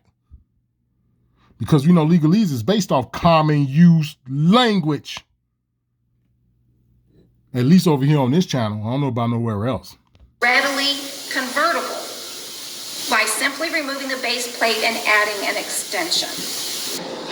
And the Illinois State Police is aware that the public has asked us to help define readily converted, readily modified, and we will be working with JCAR in the coming weeks in an effort to do so. Thank you. They asking a question like that because you got air rifles and shit out here, right? And I'm a testament to that. You got air rifles, and particularly like break barrel, high power air rifles, where they got detachable shit that will fit onto something else. That's a firearm. That's where that's coming from. Because the way they got it set up, again, guys, if you guys look past the whole thing about the AR and the AK platform, if you guys get over that and go deeper into what else is on that list, because it ain't just that. When you get deeper into it, it brings up questions. It's like, well, wait a minute, what about this and what about that and blah, blah, blah, blah, blah, right? That brings the chaos. Remember I said a little while ago, somebody's come up to me, yeah, man, what's going on with that gun ban and all that shit y'all dealing with up there? The only thing I say is chaotic, man. I don't know other fucking way to tell you other than to do it the way I'm doing it now. Well, we've been doing this for about an hour and a half now. You see what I'm saying? That's the only other way I know how to do it other than to just simplify it and tell you that it's chaotic, man. This is the fucking stupid shit. This is some stupid shit, man. I'm telling you. None of it affects the criminal. Okay? None of it is going to affect any motherfucking body that decide to get up and just go out here and do this shit. Or motherfuckers who got felonies and been to prison and got violent shit in their background, this, that, and the other. It's not affecting them when it come down to them getting fucking firearms and ammunition. It's not affecting them. It's only affecting you or somebody else who ain't got none of that shit going on in their life. And everybody know it. That's part of the chaos. Because it's like, well, what the hell are y'all doing if y'all ain't trying to fucking take the fucking gun rights from people? If you're not trying to take the rights away from the people, then what are you doing? Because don't none of it solve crime. Nothing y'all got in place solve crime. Not only that, it raises more questions than they got answers. And this is right here showing you that because you got the state police there. You got the fucking, because they putting it all on the back of the state police. And which is going to trickle down to the local cops, right? But keep in mind, the sheriff's department said they're not going to enforce it. You got prosecutors in different counties across Illinois who said they're not going to enforce this shit. Just that alone, you have a problem. That's a problem. But anyway. Question number 3. It's somewhat in tongue-in-cheek, but also seriously. Todd Vandermeide last Friday talked about his Star Wars lightsaber and whether the parts used on it would have to be registered. And that kind of raised a question among our members then about airsoft that uses some of those same parts. FOID cards are not required to possess airsoft items. Children own a lot of these. People who do not have FOID cards own these. And so the question is, how will this work for those individuals? But see, they're only telling you part of it. The FOID card is the firearm ID card that you need.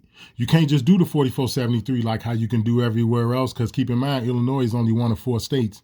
And what's the name just ruled a couple of days ago that the firearm ID card is unconstitutional. I think it was in Maryland or some shit, if I'm not mistaken, that they just did that on.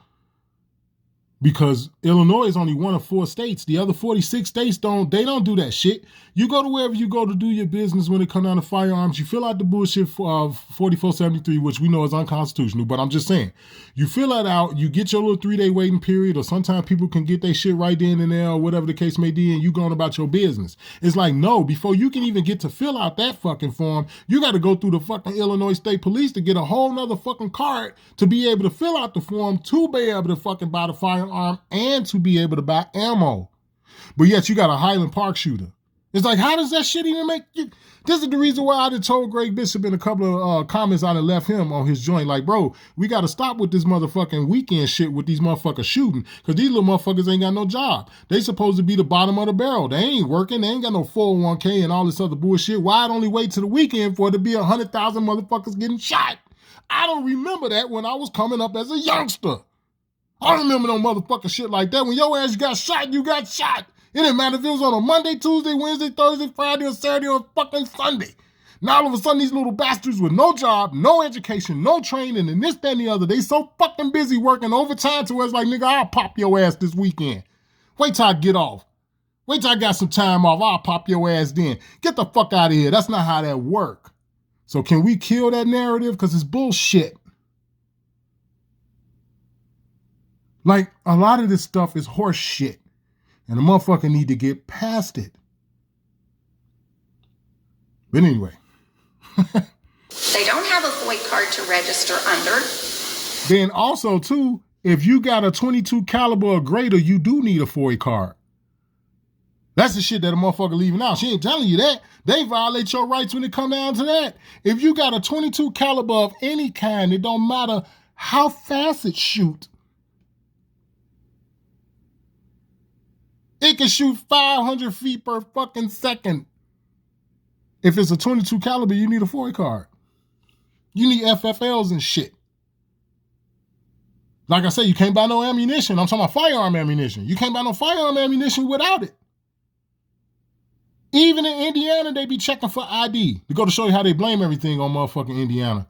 Here it is, you go right across the border into motherfucking Hammond, and you go to the motherfucking Walmart or whatever that's right there on the other side of Indianapolis Boulevard, right there at the Skyway, right there. As soon as you cross into Indiana, you go over there trying to buy some motherfucking ammunition from that Walmart or that Bass Pro or whatever the case may be, and them motherfuckers won't ID. And if you pull out an Illinois ID, you got to show them the firearm ID. They ain't gonna give you shit. But yet they want to blame everything on Indiana. Don't nobody talk about that. Don't nobody talk about that. But anyway, we'll continue. Okay, so I'm going to answer your question in two parts. You do not have to have a FOID card to register any item, but specifically an assault weapon attachment. Additionally, the Illinois State Police is aware of this concern. They have you know how you could pull on the, we just use the AR, right? Take like the most popular ARs that they selling, which is the Ruger 5.56, right? And the Smith & Wesson M&P, right? Chamberlain 5.56, right? We just use those because they pretty common. You know how you pull on that shoulder stock to make it go in and out and this, that, and the other? Well, you could take some of them off and put them on air rifles. You see what I'm saying? And it'll fit.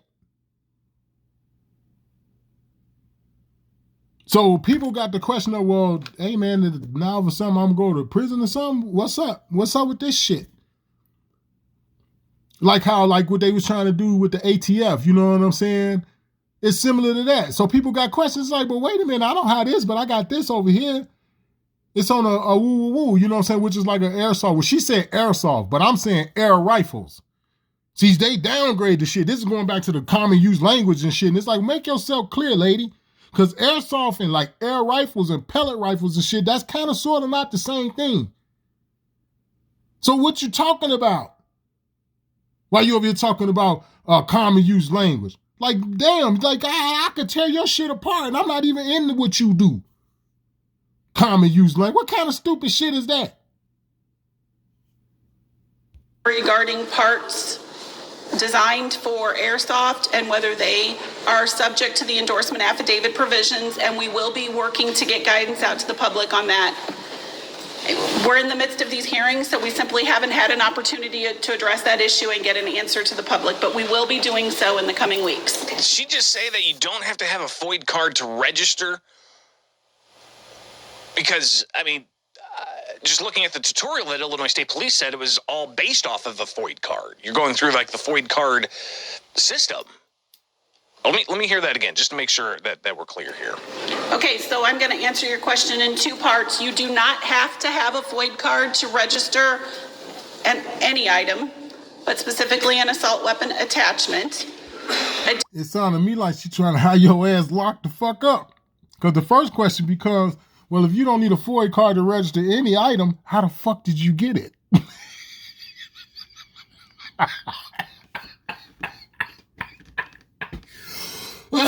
Sound to me like they gonna be knocking, the motherfucking people gonna be knocking on your motherfucking door, Jack. Fuck you mean you can register any item without a FOIA card when you ain't been able to get any item in Illinois without a FOIA card since the fucking 60s? What are you talking about? You finna put some motherfuckers in jail. Get the fuck out of here.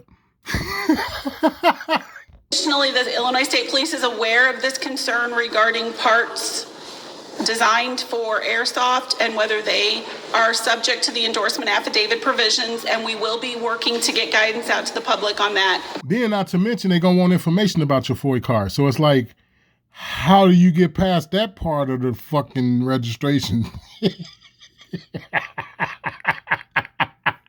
But again, y'all hearing it for yourself. This is the reason why Greg Bishop played it again. Y'all hearing it for yourself. This ain't Greg Bishop. That's this motherfucker. That's this fucking chick and the fucking guy that's sitting to the right of her. That's the chief of the fucking Illinois State Police or whatever. That's them. That ain't me. That ain't Greg Bishop. That's they fucking ass. It's like, wait a minute. You can register what without a FOIA card? You can register anything? Get the fuck out of here, lady. How? Tell me how. You fucking dingy. Shut up, Tank. Shut up. We're in the midst of these hearings, so we simply haven't had an opportunity to address that issue and get an answer to the public, but we will be doing so in the coming weeks. We've got less than 2 months here before people could face felony or charges, misdemeanor charges or felony charges. We're in the midst of this. We've got less than 2 months before that deadline, and felony charges are not something that you sneeze around with here. More from Valinda Rowe with a statement in particular that got a reaction from the audience. The oath of office for sworn ISP personnel requires giving thoughtful, intelligent obedience to orders juxtaposed against upholding the four intersecting pillars of the U.S. and Illinois Constitution and U.S. and Illinois law. In light of the recent New York brewing decision by the U.S. Supreme Court, which clearly opposes this law and these rules being discussed today, our officers did not sign on to enforce such an obviously unconstitutional law. Most of our officers will be forced to violate all they know to be true about the Constitution and Second Amendment or risk losing their jobs. They are being trapped into enforcing a law. But how's that even possible? Okay, remember I told y'all a million times, the sheriffs the sheriffs in Illinois, over 90% of them said they're not going to enforce it. Do you know the first thing came out their mouth was the oath of office? Straight up. That was the first thing that came out their mouth. Something that you don't hear very often. Something that you hear people like me or Jim Redwolf or whoever talk about on a regular basis. You got people with all kinds of channels, pale-skinned people too, that talk about how they ignore their oath of office. You know, whether they politicians or, you know, et cetera. You know what I'm saying? And this is the first thing that came out of the sheriff's mouths in Illinois. That was the first thing they said. They took an oath to the Constitution. That's the first fucking thing that came out of their mouth. And Pritzker's response to that was, well, we'll just have him removed. It's like, well, wait a minute. They claiming, not he, but they claiming you breaking the law and you want them to break it. That's what they claim, that the first thing that come out of their mouth is that they took an oath to the Constitution. Because motherfucker asked them, y'all ain't going to enforce it. Why? Y'all not going to get on board? You're not going to support them? No, I took an oath to the Constitution. That means that the first thing come out of his mouth is the oath of Constitution. After you say that to him or you ask him that means he's saying he violating the oath. When they fucking ran up on these sheriffs and asked them about why they said they wasn't going to enforce it, they said they took an oath to the Constitution. That was their response. You got reporters, whoever, come up to these people and they question them. Well, you guys are not going to uphold this? You're not going to support this? Why not? I took an oath to the Constitution. That's the first thing they say out of their mouth. That means they violating their oath. That's what that means. He didn't say I'm violating my oath. He said I took an oath to the Constitution. If he enforced it, that means he violating it. And this is the first thing that came out of these motherfucking sheriff's mouths in Illinois when they said they weren't going to enforce it. That's the first thing they said. They said, I took an oath to the Constitution. Like, that speaks volume. Are you not understanding that shit? Especially in a state like Illinois. That says a lot. You have a conflict of interest that is so massive and so great by them doing that shit needs to be put on hold till it's sorted out. That's a problem. The goddamn sheriffs control the jails and shit in Illinois. Whether if you're in Cook County or wherever, you know what I'm saying? Like I'm in DuPage County now, right? But where I'm at in DuPage County, I'm so close to Cook County that you can trip and fall and slide right back into Cook County. You see what I'm saying? That's how close I am. I'm not that far. And I'm not that far from the city limits either. But you got to understand that the fucking sheriffs control the jails. That's a problem, man. That's a big fucking problem if you got these people saying, well, I don't know, man. Now, we ain't rocking with you niggas on this. That's an issue. And that's an issue to where it should bring a halt to everything until this is resolved. But that's how you know that these people are Marxists. They're psychos. Zionists and whatever other motherfuckers you want to call them, you know what I'm saying? But I just call these motherfuckers crazy. Because you got to be crazy to think people going to honor this shit. You got to be out of your fucking mind. But anyway. On a citizenry who is also trapped by the confines of living in this state. It is a sad day and they have tough decisions to make. And although we are here today in an attempt to clarify and define the rules, we all know that citizens of Illinois are going to wholesale ignore all of this. Many local law enforcement agencies will not enforce it. Huge numbers of states' attorneys have already said they will not prosecute it. These hearings really are just a pretense that this law will survive constitutional scrutiny, and what's worse, further pretense that this will bring any change in regards to protecting our communities and making them safer as a result of this law and these rules. Instead, we all know we should be looking at mental health issues and violent criminal issues. If not more so, those issues are more prevalent than the weapons that are used in these atrocities. Time and time again, the signs of mental illness are there, especially. They got a scam going on with the mental illness shit too. Because when you look at the Department of Children and Family Services, right, who is Child Protective Service in Illinois, they create mentally ill children. They create mental illness, right along with a lot of other shit that's going on. But they try to get you when you're young. But anyway. And like the 4th of July killing that's being mentioned quite often during these hearings, I encourage you and Director Brendan Kelly to urge current administration to find ways to protect its citizens from those who are mentally dangerous and put our efforts there instead of creating ineffective laws and rules that put our law enforcement at risk. But wouldn't that include law enforcement as well? Right? Wouldn't that include some of these motherfuckers that go off the pedal island and shit that are directly involved in government? Wouldn't this include some of the people that's trying to pass legislation that say it's okay for you to sniff my 3-year-old son? Wouldn't you include that shit in it too? Wouldn't it also include somebody who not only make up a rule that say you can't do it, but also go out and enforce the rule that say you can't go into a public school setting and voice your opinion about you trying to teach my fucking son how to suck dick in the 3rd grade? Wouldn't that be mentally ill also? You come up with a rule saying I can't do it, and then you get some fucking asshole to enforce it? Ain't that mental illness also? But you want to talk about common use language. This that same motherfucker, common use language. Like, lady, you out of your fucking mind. Aren't you mentally ill? Shouldn't we deal with your ass? See, nobody want to talk about that. That's why my motherfucking channel don't get no views, don't get no ratings and shit, because I'm just too out there with it. Like, I'm just, because it's like, fuck all the bullshit. Let's just get right down to it. Talk about the mentally ill. A mentally ill motherfucker talking about a mentally ill motherfucker. That's like a motherfucking foreigner telling other foreigners it's okay to come to my fucking land. But you not mentally ill? Yeah, I've been saying y'all was crazy from day one.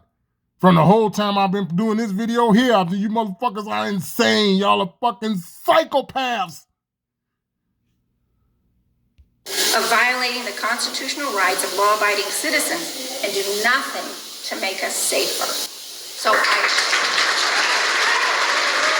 Your so-called law enforcement is some of the most mentally ill, mentally disturbed, emotionally unstable fucking people walking the planet. And that's who I'm supposed to rely on to come save me. Because keep in mind, you can't save yourself. You got to call the policy department. Y'all know it as the police department, but it's actually policy. Yeah, you got to call them because they got to dictate policy, not law. You got to call them when the Supreme Court done told you, well, you know, they really ain't got to protect your motherfucking ass quiet as kept, right? Because they not really no part of the branch of government. You dig?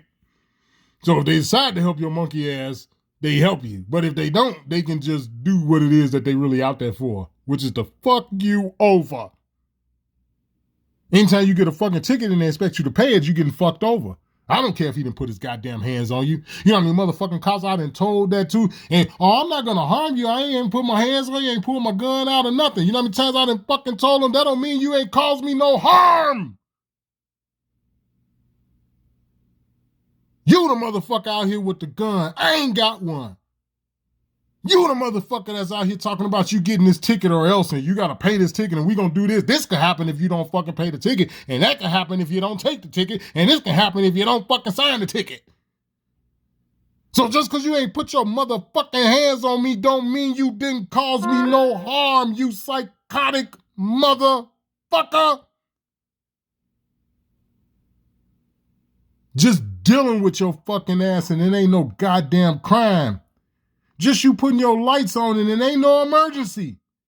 You pull me over to give me a fucking ticket. There ain't no goddamn emergency to me. Don't sound like no 187 to me, motherfucker. Just you doing that alone, you done caused me harm. But anyway.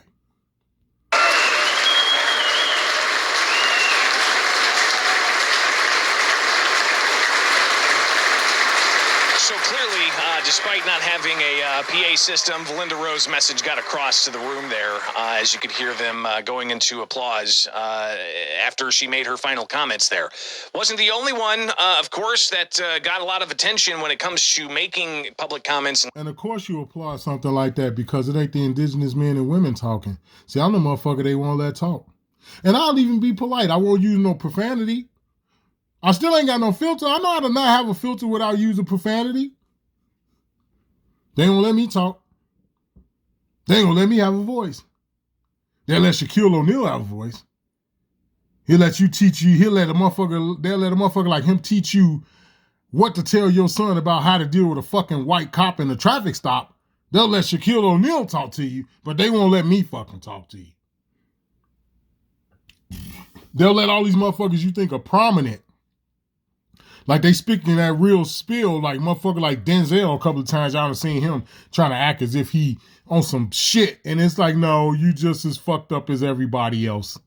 You just as part of Hollywood. What part of this Hollywood shit are you not a part of based off this intellectual shit you're saying to me right now, Mr. Denzel Washington? When he spoke against the whole thing with the fucking movie he did with Bumpy Johnson. He spoke against, oh yeah, I remember growing up seeing that and I remember the filth and how disgusting it was and I hated it and I detested it, but yet you went on to go play this nigga's role in American Gangster. Talking this bullshit. They let motherfucker like him speak, but they won't let me talk. Because I'm telling motherfuckers it's all bullshit. They talk about the militia. It's like, well, you can't talk about the militia if you don't talk about the real American Indian. If you don't want to talk about the real American Indian, you talking about the militia is completely blasphemy. Period. And those are the people you're trying to disarm. Those are the people you've been blaming all the problems on in Illinois. They got code words that they use. They got certain ways they put it out. Even Greg Bishop, he does it. Certain ways, he got to follow that script too. There's certain ways they put it out without saying black people, African American, those niggers. But we know that's what it's all about. Just saying. We're going to play a little bit more of this. I want to get into the migrant shit, which is kind of comical. Then we're going to get out of here. It's not comical, but it is comical. It's very dangerous to the American Indian. But needless to say. Getting questions, specific questions. Dan Eldridge from Federal Firearms Licensees of Illinois, also Max and Shooter Sports and Displays. He was there to really get to some of the meat of the questions that at least Federal Firearms Licensees of Illinois have. These are licensed gun stores. And he goes with a question really about the frequently asked questions website on the state police online website. Here's one of the goddamn questions I got for the state police's fucking website.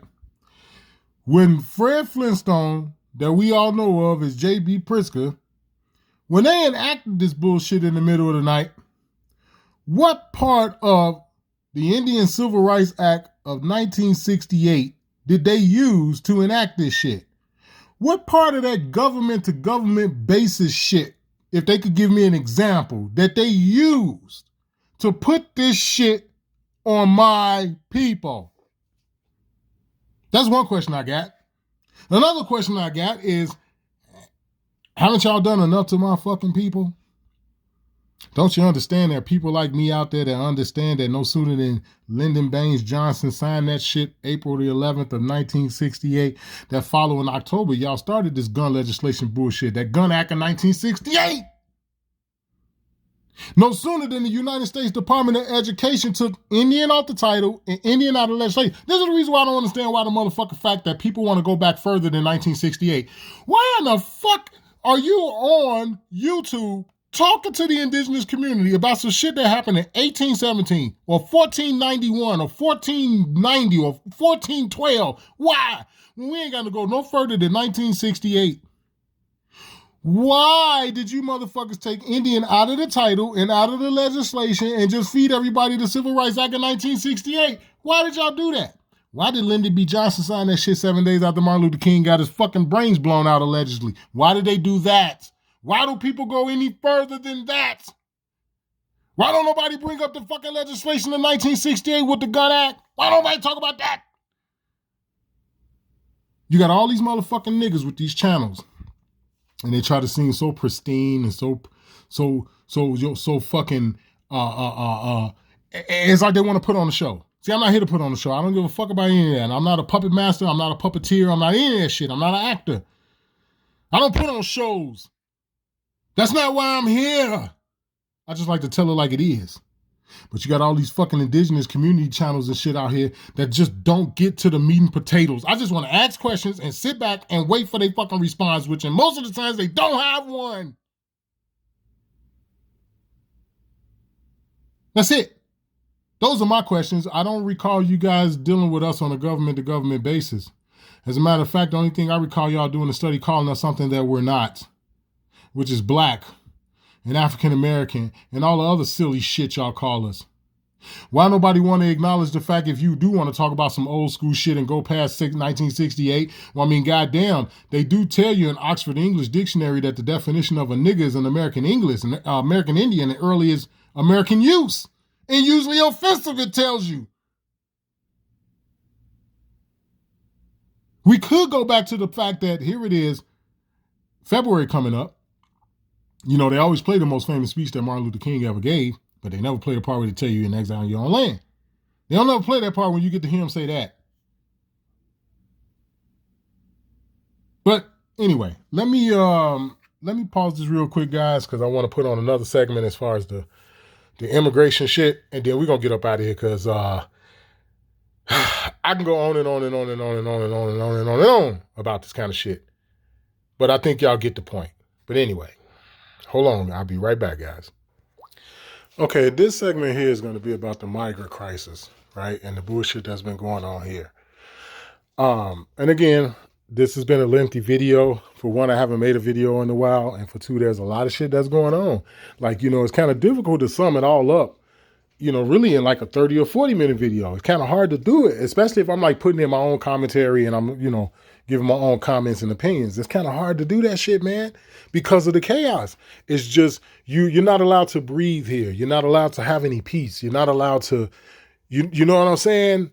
Indulge in anything other than chaos. And that's what this state has turned into, literally. So that's the reason for why the video is so long.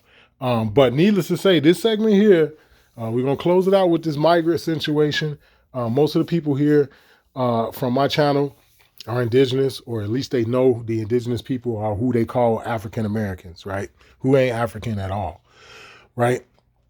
So I don't have to touch too much on it because y'all already know what's going on. But I am going to give my commentary. I am going to be a little bit more descriptive in terms of what I think is really going on and the underlying hidden agenda that I see. Because despite the fact that I'm not like in Chicago right at this second, I'm in Chicago 3-4 times a week, every week. You know what I'm saying? Just simply because it's not that much of a drive to go back into the city. I'm talking about from where I live. It's not like I'm that far. You know what I'm saying? So going into Chicago every day, that's like no big deal. So I'll be giving you my own commentary in terms of what it is I think that's going on. Like I say, they building up these fucking smart cities. You're starting to see them now. You're starting to see and understand a little bit more about what a motherfucker saying a smart city is, or a 5-minute city, or 15 minutes. Y'all know what the fuck I'm talking about. You know what I'm saying? You can see it in Chicago now. Literally. Now you can see why this shit has been empty for decades. But anyway, let's start this shit off with the migrant situation and let's get into it.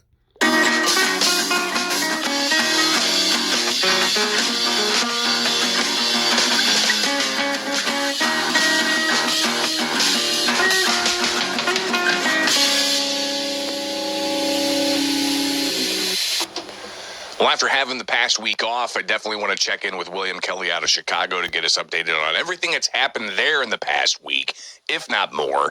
I know we've only got limited time, William, but plenty to tackle. I want you to update me, though, on the migrant situation. I know the governor last week, he came out and he said Chicago's not doing enough.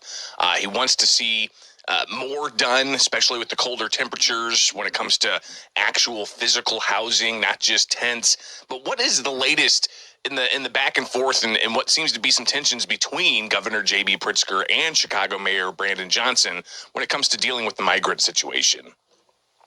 Well, there's definitely some tension there. I think that when Mayor Johnson first got elected, Governor Pritzker wanted to, be a mentor type relationship with Johnson. But I think that Governor Pritzker, I almost said President Pritzker, is getting very, very nervous about Mayor Johnson and the city of Chicago due to the fact that he's going to be hosting the DNC. Some people are actually saying that he's hoping to be hosting his own nomination to be president of the United States in 2024. But under Mayor Johnson, Chicago is... This right here shows one of two things. Either you got to be a fucking idiot to vote for this guy, or the voting system ain't like what people think. Continue. Continuing in this horrible death spiral of violent crime and this out of control migrant crisis. And when I say out of control, I literally mean out of control. Okay. There's no plan. Millions upon millions of dollars are being spent. These base camps, if you recall the base camp idea of putting migrants in tents in the middle of winter, we don't even have the tents. So not only is that a horrible idea on its face, we don't even... So where did the money go? All right, let's start there. Where did the money go? Because there's a lot of shady shit that's been going on where you can ask questions about where the money went for this, that, and the other, right? We're not going to talk about like the healthcare and how these fucking so-called healthcare nurses that are supposed to be geared and dedicated toward, specifically toward this migrant shit, these different healthcare service companies and this, that, and the other, raking in God knows how much money, and they're not supplying any support to these people. Okay? Brandon Johnson, oh God, I said I wasn't going to say that motherfucker's name. God damn it. But anyway, the mayor of Chicago donated, he already put money from the budget to the side for these goddamn tents. It's about $20 or $30 million. Where the fuck the money go if the tents ain't there? And it ain't no tents from what I know. From what I know of, there aren't any literal tents out. Because again, like they were saying, they was certain articles and shit that I was reading or whatever. They was talking about base camps. It's like, wait a minute, it sounds like some military shit. What are you niggas talking about base camps? What the fuck is that? In the middle of Chicago, a base camp? Again, it's just that thing where you all hear me like, y'all niggas smoking crack or something. What are you talking about?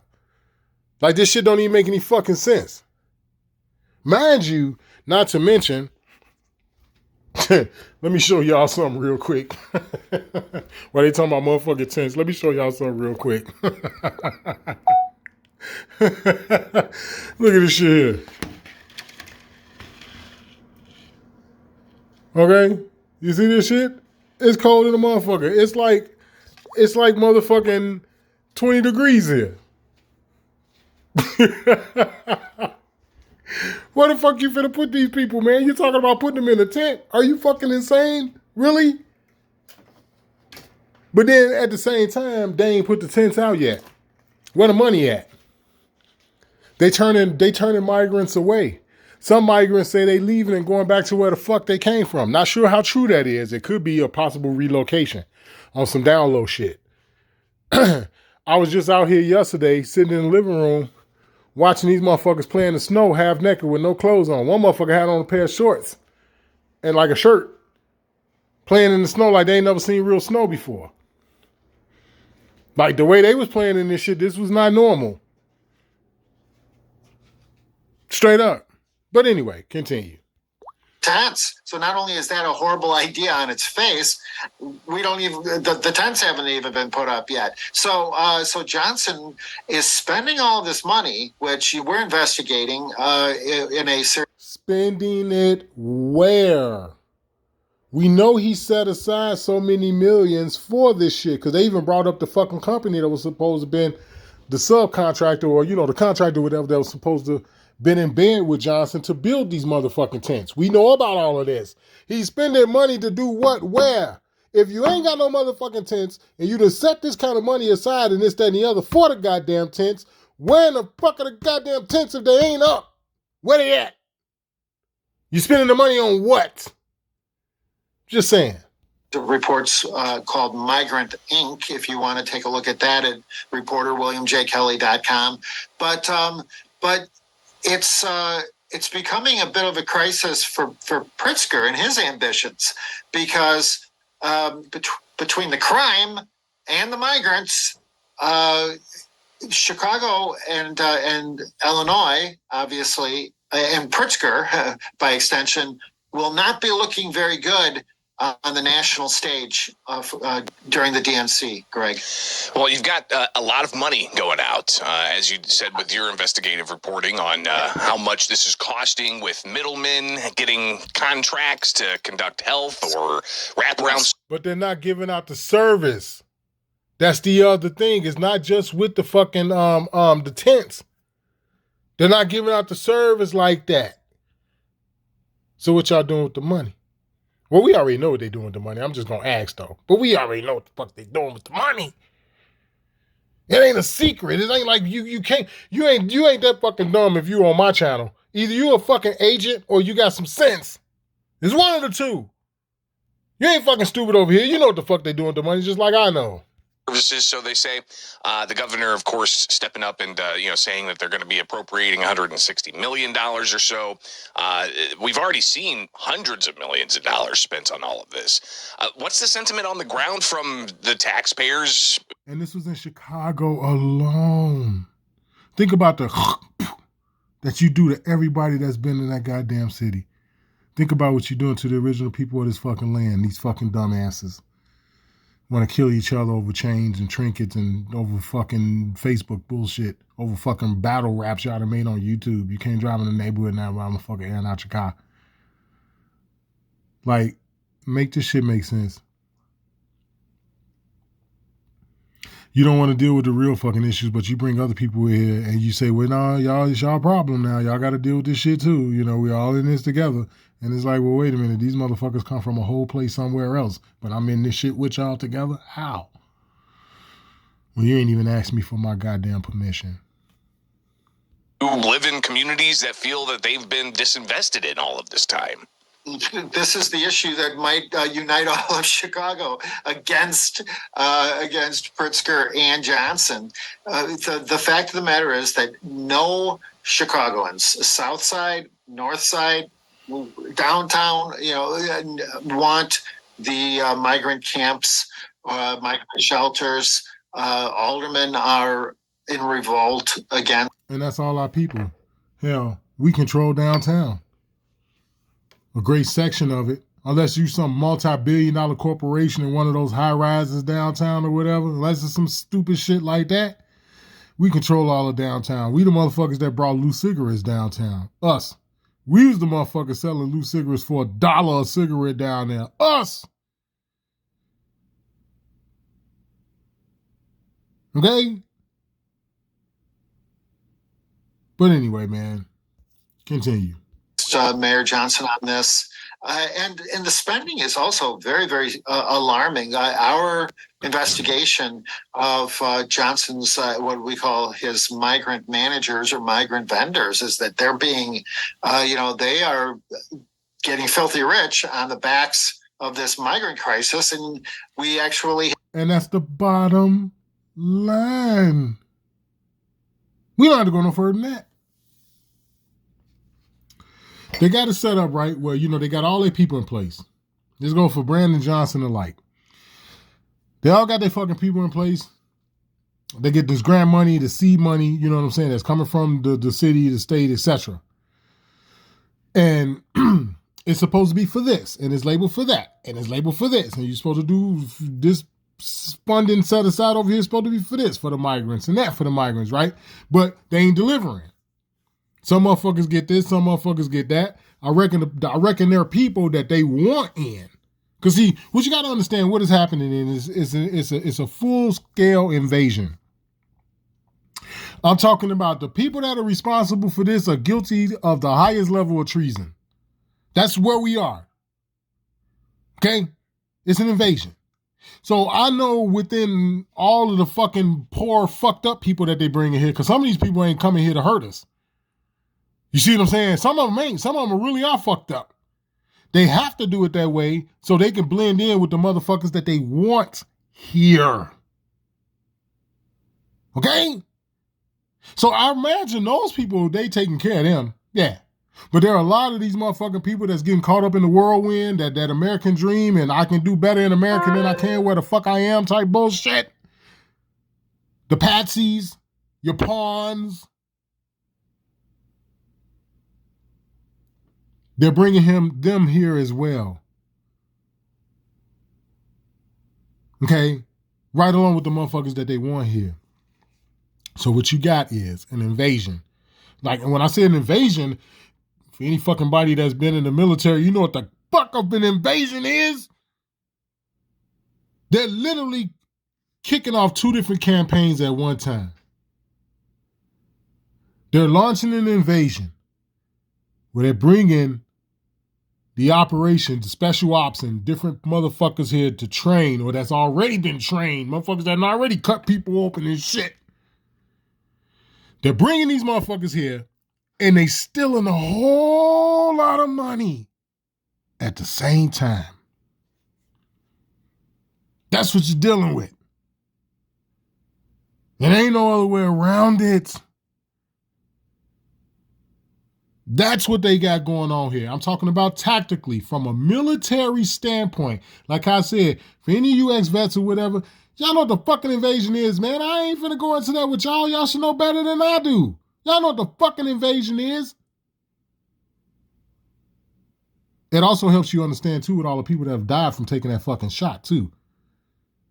But I'm not going to go there. I'm going to leave that part out because that's a whole nother dysphoria of shit. We'll just leave it at the fact that they're literally letting people in this city, man, that shouldn't be here. And they're doing it on purpose.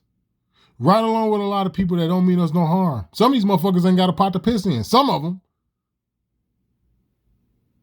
The government gave them a little bit of this, that, and the other and says you on your own.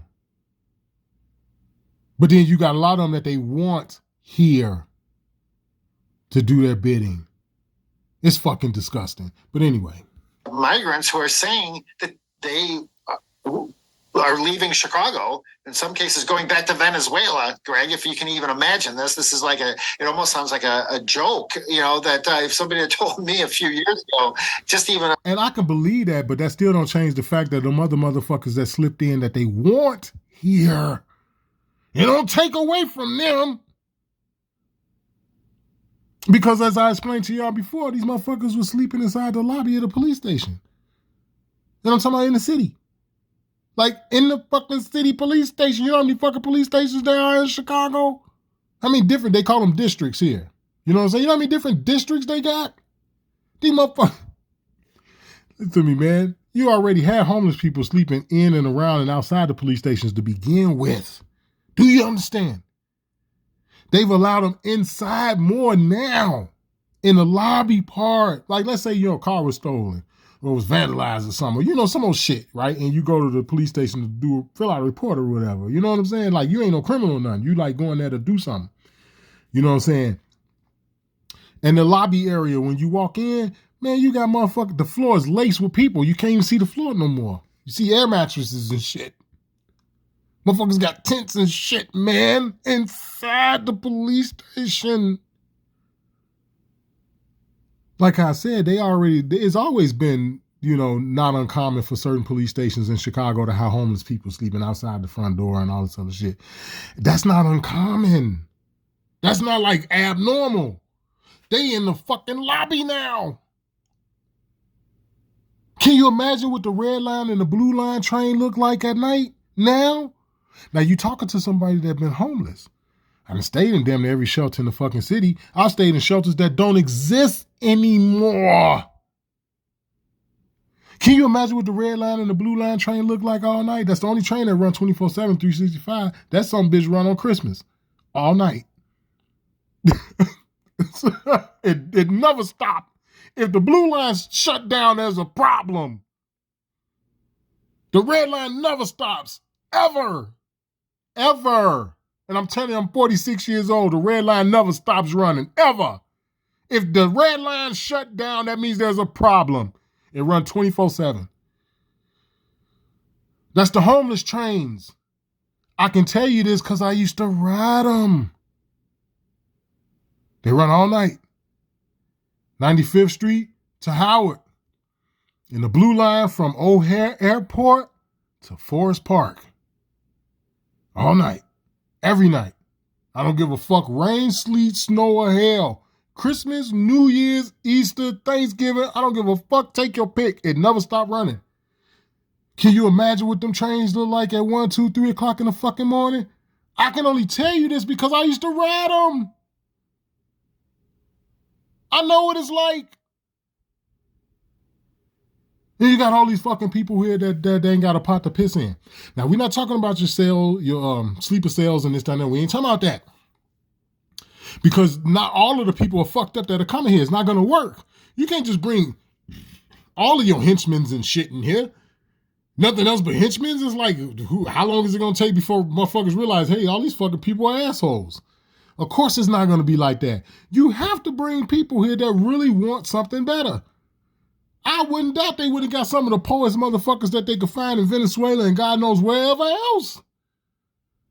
And say, yeah, come on over here. We got a fat, juicy steak for your motherfucking ass. I can see that. But at the end of the day, they still bringing a bunch of cocksuckers here to do their bidding. And those are the people you need to be concerned with. Those are the ones they're going to cut loose throughout the country. Yeah, they might have started in Chicago or this, that, and the other, or they may tell you, yeah, motherfuckers are going back to Venezuela. But what about those motherfuckers that they intended to be here? Where are they now? Do you understand? It's an invasion for all my military people. I don't give a fuck what your skin tone is or whatever the case may be. It's an invasion. We're being invaded. It's the Trojan horse shit.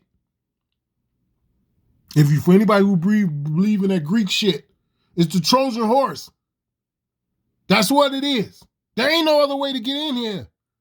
It ain't just our military. See, they talk about the might of our military and, oh, yeah, they got all these kind of weapons and this, that, and the other. But what they don't talk about on a full-scale level is how people are armed. It ain't just the military. You got people that'll be fucking you up in the street before the military can mobilize.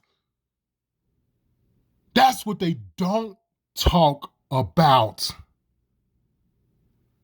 They don't talk about little neighborhoods and communities that got their shit together. That you don't know that they, you know what I'm saying? But these motherfuckers got their shit together before the motherfucking military could be dispatched. It could be the fucking National Guard, the Coast Guard, the fucking Marines, anybody. Before they can even dispatch these cocksuckers, you got people out there that'll be ready to smack the fuck out these niggas.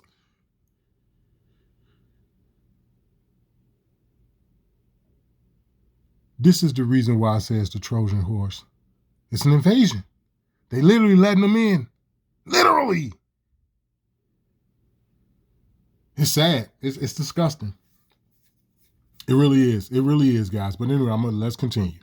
A handful of years ago that migrants from Venezuela would be turning their noses up at the city of Chicago, the city that I was born and raised to believe was the greatest city in the history of the world. Blah, blah. And I would have thought it was an actual joke. But this is what is actually happening. And well, as I said before, I hate to break the pale man's heart, but you're just collateral damage, sir. Just so you know, it was back during those times with the British and when they fought in this, that, and the other. They let a lot of people over here that they wanted, but there were also a lot of people with pale-skinned motherfuckers who left that to come here for a better life. And they was trying to get the fuck away from fucking assholes that were pale-skinned fucking assholes. Right along with the ones that got in bed with the melanated Moors or whatever you may want to call them over there that helped them come over here. But we know. The real niggas know.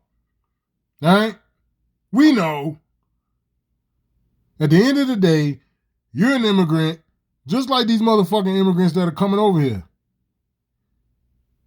Or you might even been part of the family that fucking burnt my goddamn ancestors off their land and took the land and fucking took their name. So we know over here. Seeing that you like to perpetuate the whole thing about all of the fucking shootings that happened over the weekend. You don't talk about the ones on Wednesday and Tuesday and shit. You make it seem like these motherfuckers got 401ks that's doing all the shooting. Well, you don't get shot up on a Monday. You got to wait till Saturday night and shit when these motherfuckers is off work. Because that's the only time they shoot is on the weekend. Anyway, continue. They're saying that the American dream is dead. Well, and we the motherfuckers that provided them with the American dream. It's disgusting, man. It's fucking disgusting. He said the American dream is dead, so that means you acknowledge you not from here. How do you live a dream when you are the American? That ain't a dream, you are that. The only motherfucker that's living a dream or chasing a dream is a motherfucker who is not of that dream that they got this fucking illusion from. The picture, the narrative that was painted into their head. That means you're not from there. You're trying to get to the land of milk and honey. I think, I've said on your show and on national shows that the American dream is dead for Chicago residents, for citizens of Chicago. And Mayor Johnson, despite the fact that he won't allow me into City of Chicago press conferences in the press room at City Hall, he's responding to our reporting, Greg, and obviously, what we report on your show. Well, be as they may, that's because you, sir, are an immigrant yourself. You might be the descendant of an immigrant. You might be a second, third, maybe fourth generation immigrant, but you're still an immigrant. See, when you look at people like that's the mayor of Chicago, he's a traitor and you are an immigrant. It's no different than Priska or any fucking body else. And then you got the mayor talking about, oh yeah, I'm from the Austin neighborhood. It's like, really? You don't walk and move like no fucking Austin neighborhood nigga I ever seen. A lot of them niggas keep it real over there. That's the neighborhood where motherfucker tell you I'm a junkie. You know, hey man, I got hooked on this shit back in Vietnam or blah blah blah. This them niggas over there. That's the Austin neighborhood. They'll tell you they're a junkie. You don't move like no real nigga. You ain't keeping it real, even if you is from the Austin neighborhood. Because even motherfuckers in the Austin neighborhood know what the fuck you doing is fugazi as hell, sir. And we talking about the mayor. The first thing you do is dive into this migrant shit when you become the mayor. You do the same motherfucking thing Obama did when he came to president. I'm going to help every motherfucking body but the nigga. Tell me I'm wrong. Tell me this ain't a repeat.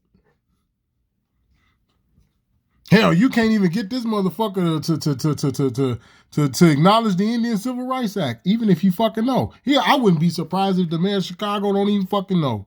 Because they went and got a weasel to so-called run that corporation. I need to pull up their fucking DUNS number. Anyway.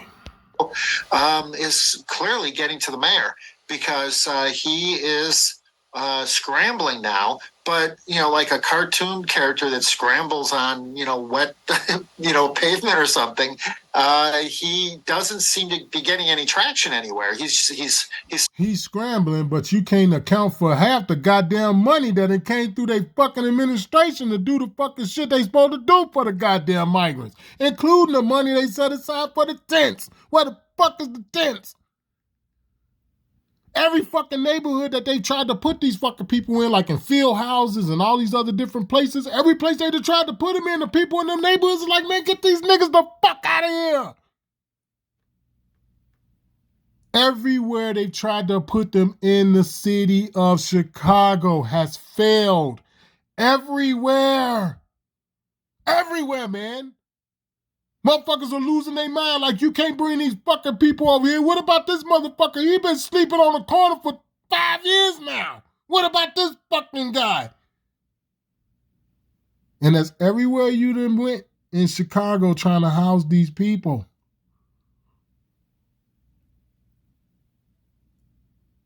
Every meeting, town hall meeting, every whatever type meeting or whatever, everybody like, get the fuck out of here with this shit.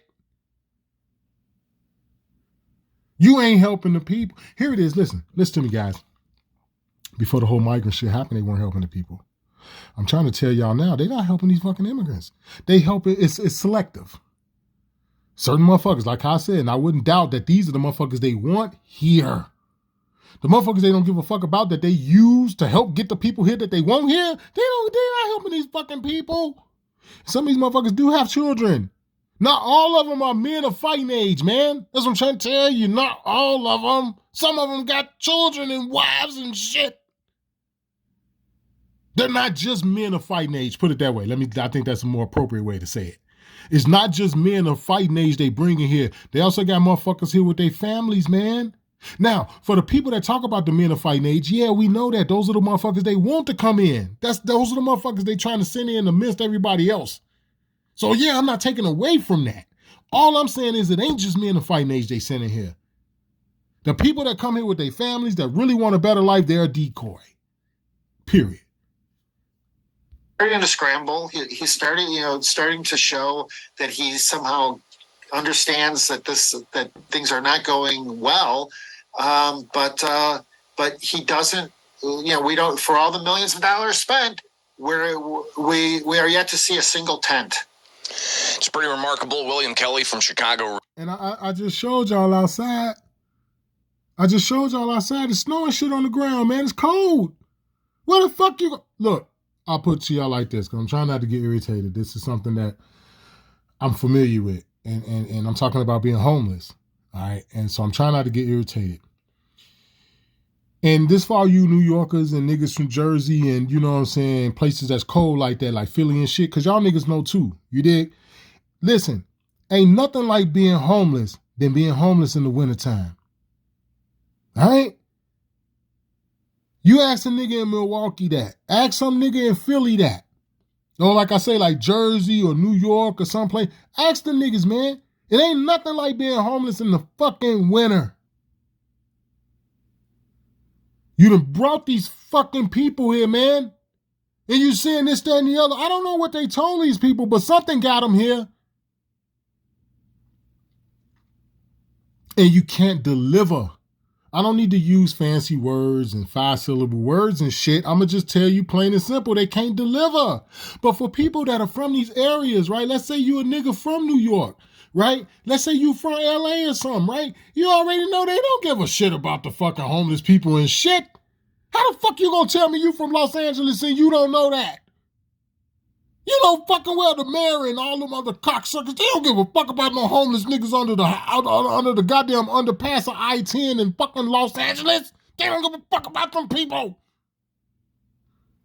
So how the fuck you gonna flood Los Angeles and Chicago and all these other areas and shit with fucking people and you said you gonna do this, that for them and then we gonna set up this and but people gotta get involved and we need your tax dollars and all such shit and you're not helping these people. It's a fucking scam. What part of this shit ain't people acknowledging or understanding? It's just fraud, man. It's all fraud.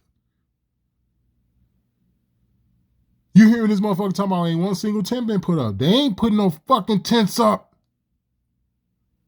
It was all bullshit. You got motherfuckers talking about where they going back to where they came from. Well, I reckon that's possible. Especially now that you got the people over here that you want here. Yeah, I can see y'all sending them motherfuckers back. You want to go back? Yeah, hell yeah. Well, come with me. It make perfect sense to a motherfucker that's a thinker. For everybody that want to go back, how many motherfuckers did y'all get here that y'all want here? Hence your invasion. Reporting for us here with Bishop on Air, and I'm looking at some of these headlines, William, out of the Chicago Sun-Times, and it's just it's pretty staggering. And just to kind of flash this on the screen, you've got a 16-year-old girl grazed in Irvin Park, man dies in Calumet garage fire that might not. Okay, so I don't want to get into all that because that's some other shit that we dealing with on top of, you know what I'm saying? Because you got to understand, it is crime here. They, you know, some of these little motherfuckers are stupid. But then again, you got everybody doing every fucking thing. See, they don't talk to you about the Mexicans and shit when you go over in their neighborhood and all that. They don't talk about all that. They code words, the shit that they use be specifically for us. A lot of the neighborhoods that they point out be neighborhoods of ours. But it be a lot of shit that go on that they don't tell you about in other neighborhoods that is not ours. That's why I be like, how the fuck we got something to do with Hispanics and shit? Excuse me. How is it that now our struggles are they struggles? Like, I don't understand all that. How the fuck is my struggles, these Mexican struggles and shit, when they don't even tell you about all the shit they do? They don't talk to you about all the coke and shit these motherfuckers sniff. What about that? What about all the motherfucking coke these Mexicans sniff? To this day, get coked the fuck out and amp the fuck up and go do the stupid shit they do. I don't know if I want to talk about that. And I'm pretty sure they do that in a city near you. It amazes me. I sit back and it just fucking amazes me. But let me do this real quick, guys. I'm gonna put one more little segment on there. I'm gonna touch on that real quick about this migrant shit, and we're gonna get up out of here. Hang on. All right, I want y'all to listen to this. This shit is filthy. It's filthy and it's utterly flipping disgusting. Chicago swift relocation of migrants from police stations. Now y'all listen up. Listen to this fucking shit. Ugh. And some concerns tonight over Chicago's movement of migrants out of police districts. The city has cleared people away from 5 districts so far. More than 1,400 remain outside several other districts. As for those moved, Chicago still hasn't made it clear exactly where the migrants are going and how they're prioritizing each case. CBS 2's Andrew Ramos spoke to one insider who says the frustration is now turning to anger. The cleanup outside the 8th Police District on the south side was swift and came without a warning Wednesday morning. For weeks, asylum seekers housed in tents took hold of West 63rd Street. By late morning, it was a mere memory. The 8th District among the many that were cleared, or what the city calls That's 63rd and Loomis. All right? If I'm not mistaken. That's 63rd and Loomis. The neighborhood they call Inglewood. All right? Not Inglewood, California, but the neighborhood Inglewood in Chicago. If I'm not mistaken, it's either that one or the one on, matter of fact, you know what? Fuck that. Let's find out. Hold on. Let's do that real quick. Let's go to the 8th District Police Station. It's either that one or St. Louis. Let's find out exactly. All right. 8th District. All right. Oh, my bad. That's the one over there on St. Louis. I apologize. I take that back. That's further west than the one on Loomis. Because you got a police station on 63rd and Loomis, and then you got the one that's on East St. Louis, West St. Louis, I'm sorry, which is this address right here, 3420 West 63rd Street. So now let's do the one on 63rd and Loomis. Hold on. This is the 7th District. My bad. That one's the 8th District. This is the 7th District. I apologize. This is the one, 1438 West 63rd Street. Okay? And then the one that we just got through looking at is 3420 West 63rd Street. So as you can see, they both on 63rd Street, but one is west of the other. This one is west of the first one, the 3420 West, because you see the other one is 14 West. So 1438 West, you got to drive further west on 63rd Street in order to get to the one that's 3420 West. So that's over there. Like, remember I was talking to y'all earlier about a lot of these Hispanic neighborhoods or Mexican neighborhoods that you see today in Chicago. They used to be all white neighborhoods. Like that neighborhood right there, that's a Mexican, like Hispanic, Latino neighborhood. This address right here, where you looking at, this police station that's over here, it's like predominantly Mexicans or people who consider themselves to be Hispanic or Latinos. Now, back in the day, when Martin Luther King came to y'all and they was talking about the most racist shit he ever experienced was in Chicago, back during that time, they were Lithuanian. You dig what I'm saying? To go to show you how people are stupid. Motherfuckers don't know shit. They don't know nothing about the history of Chicago, the gentrification of it, or nothing. They don't know shit. You still got old-ass Lithuanians that live over there right now that's fucking 90 years old. Right now. But anyway, let's get back to this because I'm going to get up out of here. My battery's finna die.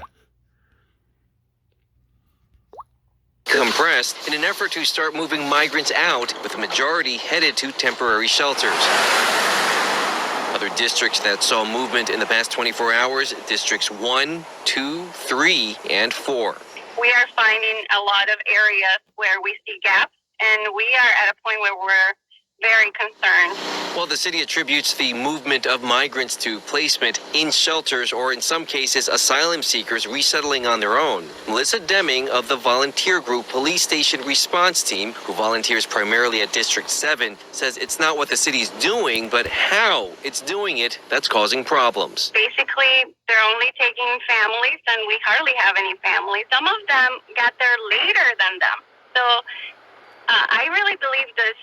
People, like couples without kids and the singles, have a lot of reasons to be really upset at our welcoming city. CBS 2 reached out to the Office of Emergency. So now where are you relocating these people to? Back to what they just said in the beginning. Sound like some organ harvesting type shit. You can look at this shit in any fucking way you want to. Because a lot of times these people go missing. They say they under the guise of being relocated. But in reality, it's like, yeah, bro, relocated. Where did they go? Can I talk to them? Where are they? So you can look at this shit in any direction you want to look in. Not to mention the whole city that's under the city with all the tunnels and shit. But anyway, I ain't going to go there. I'm going to leave that alone. Management and communications to get a better understanding of who is being prioritized in this relocation and if it's specific to families. A spokesperson would only say the city is in the process of transitioning all individuals and families seeking asylum. It's the latest in what volunteer groups say is a series of fumbles by the city on how it's tackling the migrant crisis. Communication with these groups who are on the front lines assisting asylum seekers has been less than lackluster, they say. I understand it's a crisis. It's really difficult. It's not a fucking crisis. This was done on purpose. They purposely opened the fucking doors and they let these people in, knowing motherfucking well that number one, you couldn't afford to take care of them, and number two, you had no fucking intentions on taking care of them. This is why y'all keep hearing me say the fraud came first. Y'all hear me say that shit above all else. The shit they did by opening the doors started this shit. And it was all based off fraudulent intentions. Why? So they could get the people over here that they wanted here. Our request is that it's equitable. While the number of arriving migrants has significantly dropped in recent weeks, the number still awaiting placement at police districts remains staggering. More than 1,400 as of Wednesday. Reporting in the South Loop, I'm Andrew Ramos, CBS 2 News. So now you have to ask yourself, what about the people that was already homeless? Because like I told y'all, it was not uncommon for certain police districts in Chicago where you see people sleeping outside the fucking shelters. I'm talking about outside the police stations. I'm talking about 10 years ago. That wasn't uncommon. Like 51st and Wentworth, which is one of the ones I think they named also. They named 71st and Cottage Grove also in this video that I just played. But 51st and Wentworth was one of them that it was not uncommon to have to go into 51st and Wentworth because they got the courthouse right there. Look it up. It's a courthouse there. They got it attached to the police station. You got a courthouse attached to the police station on 51st. You got one attached to Austin and Central. What's the one out west? Grand and Central. You got one attached to 111th and Ellis. You got one attached to 111th in Monterey. Courthouses. It was none uncommon for you to see the motherfuckers sleeping outside the goddamn police district on 51st and Wentworth, right along the damn Round Expressway. That's not uncommon. So the question becomes now, if y'all just swiftly moved all these people out of the police district, where the fuck did you put them? And where did you put the other fucking people who was homeless there too? Because they already talked about how they was mixed in with Chicagoans who were homeless. This is how come we know some of the shit that we know about how they're not getting any fucking help. That's how we're able to know these things. Because you got motherfuckers that was homeless already that was talking about it because they was homeless with these people. But anyway, I've said enough. This is probably one of the longest videos I ever done in my life. But I told y'all that I wanted to kind of put some things together so you all can understand the shit show. It's just fucking bullshit, man. It's every man for himself and God for us all in what they call the state of Illinois. And I think that speaks volume. That should say a fucking enough about what we dealing with here. It's completely fucking chaotic. It's one giant shit show.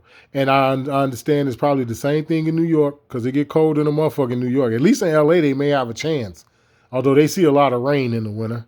But still, as long as you ain't like in the mountains and shit, California, Southern California, you should be okay. They should be all right. But shit, Chicago, New York, forget about it. And it ain't even got funky cold here. This is the first snow we've had since the so-called winter have kicked off yet. It ain't even got super duper dumbass cold here yet. But needless to say, this is what's going on, guys.